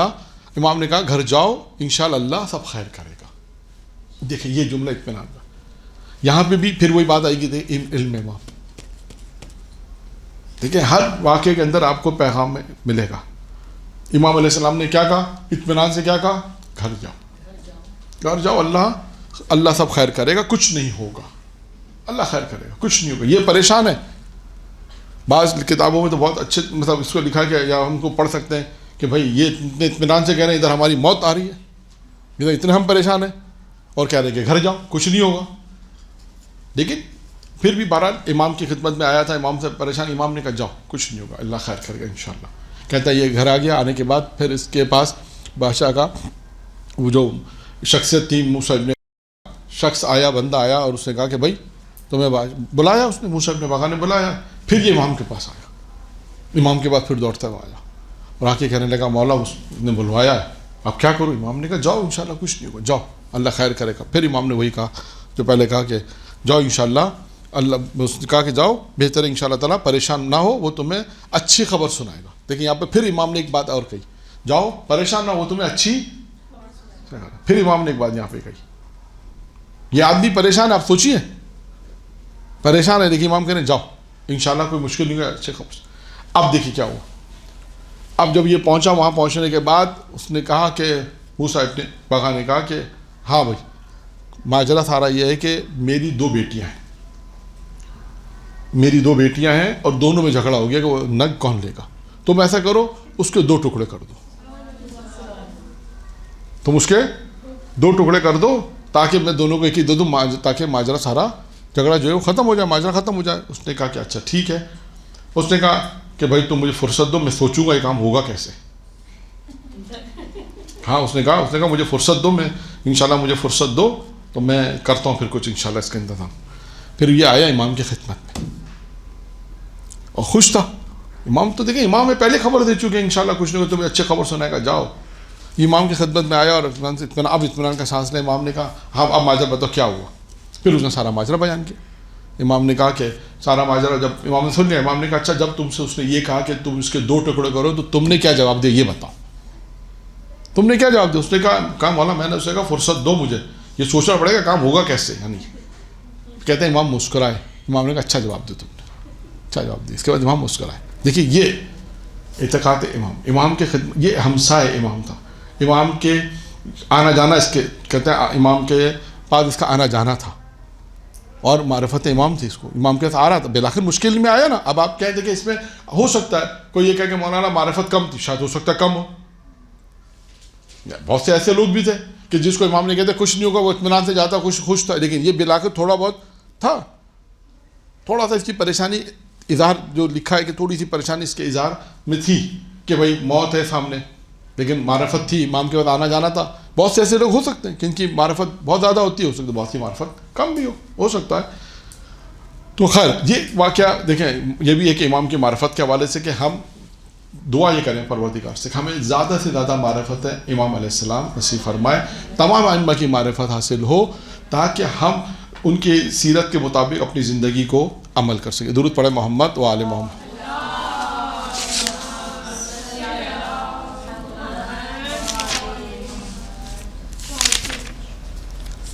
آپ نے یہ کہا ہے نا ہر شے پر امام کی حکومت ہے اور ہر شے جو ہے وہ امام کے تابع ہے.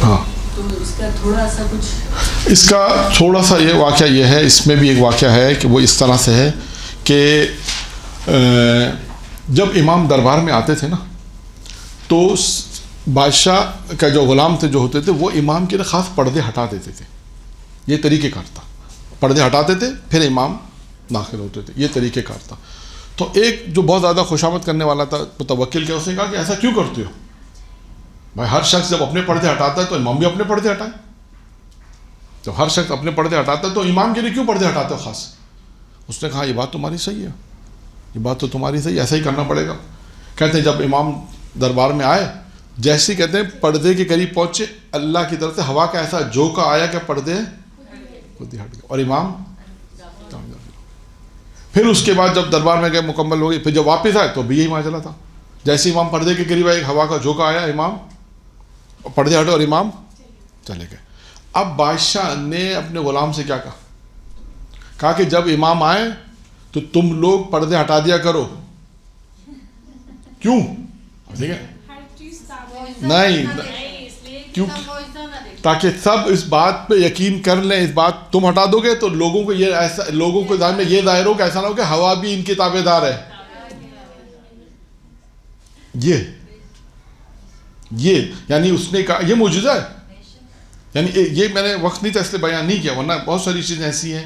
وہ قالین کا واقعہ بھی امام کا ہی ہے کہ ایک شعبدہ باز جسے کہتے ہیں جادو کرنے والا، وہ بھی آیا تھا. اس میں ایسا ہی کہ وہ بہت سی چیزیں ایسی تھیں جو امام علیہ السلام، جب بعض روایت میں کہ کھانا بادشاہ نے اس کو بلایا، ہند سے آیا تھا، اور بادشاہ نے اس کو بولا کہ جب امام کی طرف روٹی کا ٹکڑا، امام روٹی لیں تو تم اپنے جادو سے اسے ہوا میں اڑا دینا. بعض کتابوں میں اس طرح لکھا ہے. تو ایک مرتبہ اس نے پہلے تو آیا، اس کے بعد میں بہت سارے جادو، بہت ساری چیزیں کرتب دیکھا، امام نے اس کی طرف توجہ نہیں کی. پھر جب بادشاہ نے اشارہ کیا کھانے میں بیٹھے تو اس نے جب ایک ٹکڑا جیسے امام نے لیا تو ہوا میں اچھانے لگا، امام کے ہاتھ سے ایسا جادو کرتب دکھانے لگا. کہتے ہیں امام نے قالین جو دیوار میں جو قالین میں جو شیر بنا ہوا تھا، امام نے اس کی طرف دیکھا اور اسے حکم دیا کہ نکل اور اس کو کھانا. تو وہ کہتے ہیں کہ امام کے حکم سے وہ قالین جو تصویر میں تھا، ایک مرتبہ اس میں روح حکم امام سے گئی اور اس کے بعد وہ باہر آیا، آنے کا اس کو کھایا، کھانے کا واپس جا کے قالین میں. تو ایسے کتنے واقعات ہیں معجزات ہیں امام میں. تو یہ وہ چیزیں ہیں ساری کہ جس سے کہتے ہیں کہ امام کی کائنات پہ ہر شے جو حکم ہے وہ. اس میں جناب ایک اور واقعہ بھی ہے جانوروں کا جو واقعہ ہے امام علی نکی کا بھی ہے کہ ایک عورت نے آ کے کہا میں علی کی بیٹی ہوں، مشہور واقعہ یہ بھی. تو امام نے وہ پریشان ہو گیا متوکل کہ کیسے طے کرے کہ یہ علی کی بیٹی ہے نہیں ہے. تو امام کو بلایا. جب امام کو بلایا تو امام نے کہا ٹھیک ہے. امام نے کہا کہ تو علی کی اگر بیٹی ہے تو جانوروں پہ خون حرام ہے اہل بیت کا, تو اس کو درندوں کے سامنے بھیج دیا جائے, تو اگر وہ نہیں کھائیں گے تو سمجھ جاؤ کہ یہ علی کی بیٹی اگر وہ نہیں ہوگا تو جانور سے کھا لیں گے.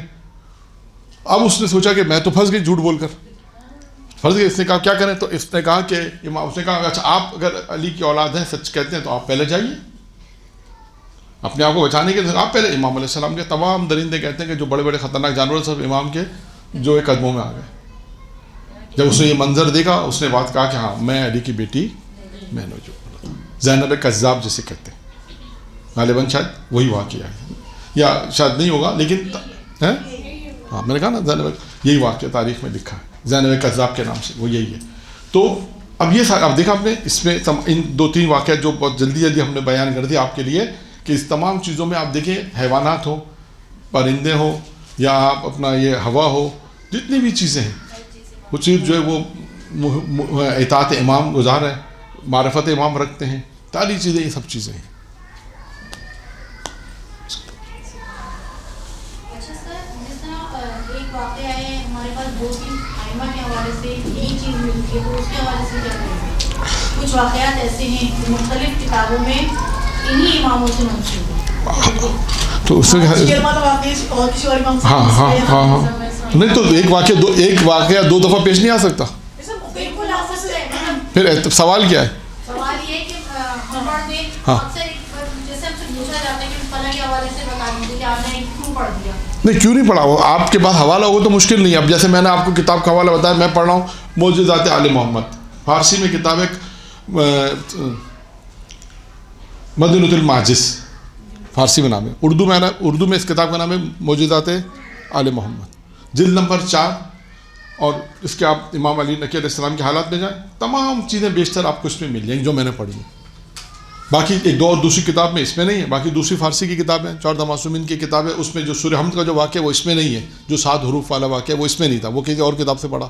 اسی طرح بعض قول اس کتاب میں نہیں تھے, کسی اور سیرت کی کتاب میں دیکھے وہاں سے بعض قول مل گئے, وہاں سے لکھ لیے. تو یہ تو سب ہے. اور اگر ایک امام کے دور میں یا بہت سی ایسا ہوتا ہے کہ ایک ہی واقعات, ضروری نہیں ہے کہ ایک امام, ہو سکتا ہے کہ سیم یہ واقعہ جیسے مردوں کو زندہ کرنا کس امام کے دور میں نہیں ہوا. ہاں امام رضا سے وہاں پہ بھی یہی ہے, ہاں وہی وہاں پہ بھی سیم یہ ہوا کہ توہین کی گئی. امام علیہ السلام نے قالین میں جو شعر بنا ہوا تھا, تصویر تھی, امام نے اس کو اشارہ کیا, وہ روح گئی, امام کے حکم امام سے روح گئی, اس کے بعد وہ آیا آ کے کھا گیا, اس کے بعد قصہ ختم ہو گیا سارا.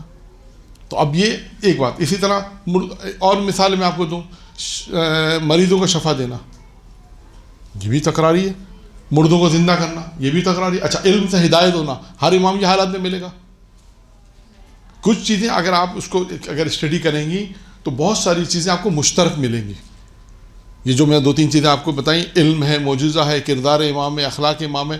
اس طرح آپ اخلاق امام دیکھیں, ہر تقریباً بیشتر ہر امام کے اخلاق میں آپ کو واقع ملے گا کہ آئے امام سے بد تہذیبی کی, نازیب الفاظ کے امام نے تحمل کیا, وہ اچھے اخلاق کے امام کی وجہ سے وہ مسلمان ہو گئے. ہاں مشہور ہے. اس کے علاوہ اور بھی امام ہیں, امام موسیٰ کاظم کا بہت مشہور ہے, امام موسیٰ کاظم کا بھی ایسی واقعہ ہے, چوتھے امام کا واقعہ. تو یہ تمام چیزیں جو ہیں واقعات مشترکہ ہیں کیونکہ ہر دور میں ہر طرح کے لوگ تھے, اور لوگ امام کے خلاف بھی بہت ساری باتیں مشہور تھیں, تو وہ آتے تھے امام کے پاس. بعض لوگ چیک کرنے آتے تھے, بعض لوگ معلوم نہیں امام ہے, ان کے ساتھ آ کے بد تہذیبی کی, بد اخلاقی کی, نازیب الفاظ کے امام نے تحمل کیا. پھر اس نے کہا اچھا یہ امام, ہم نے تو کچھ اور سن رکھا تھا. تو اس اخلاق کی وجہ سے وہ مسلمان ہو جاتا. تو درود پڑھ دیں محمد علیہ.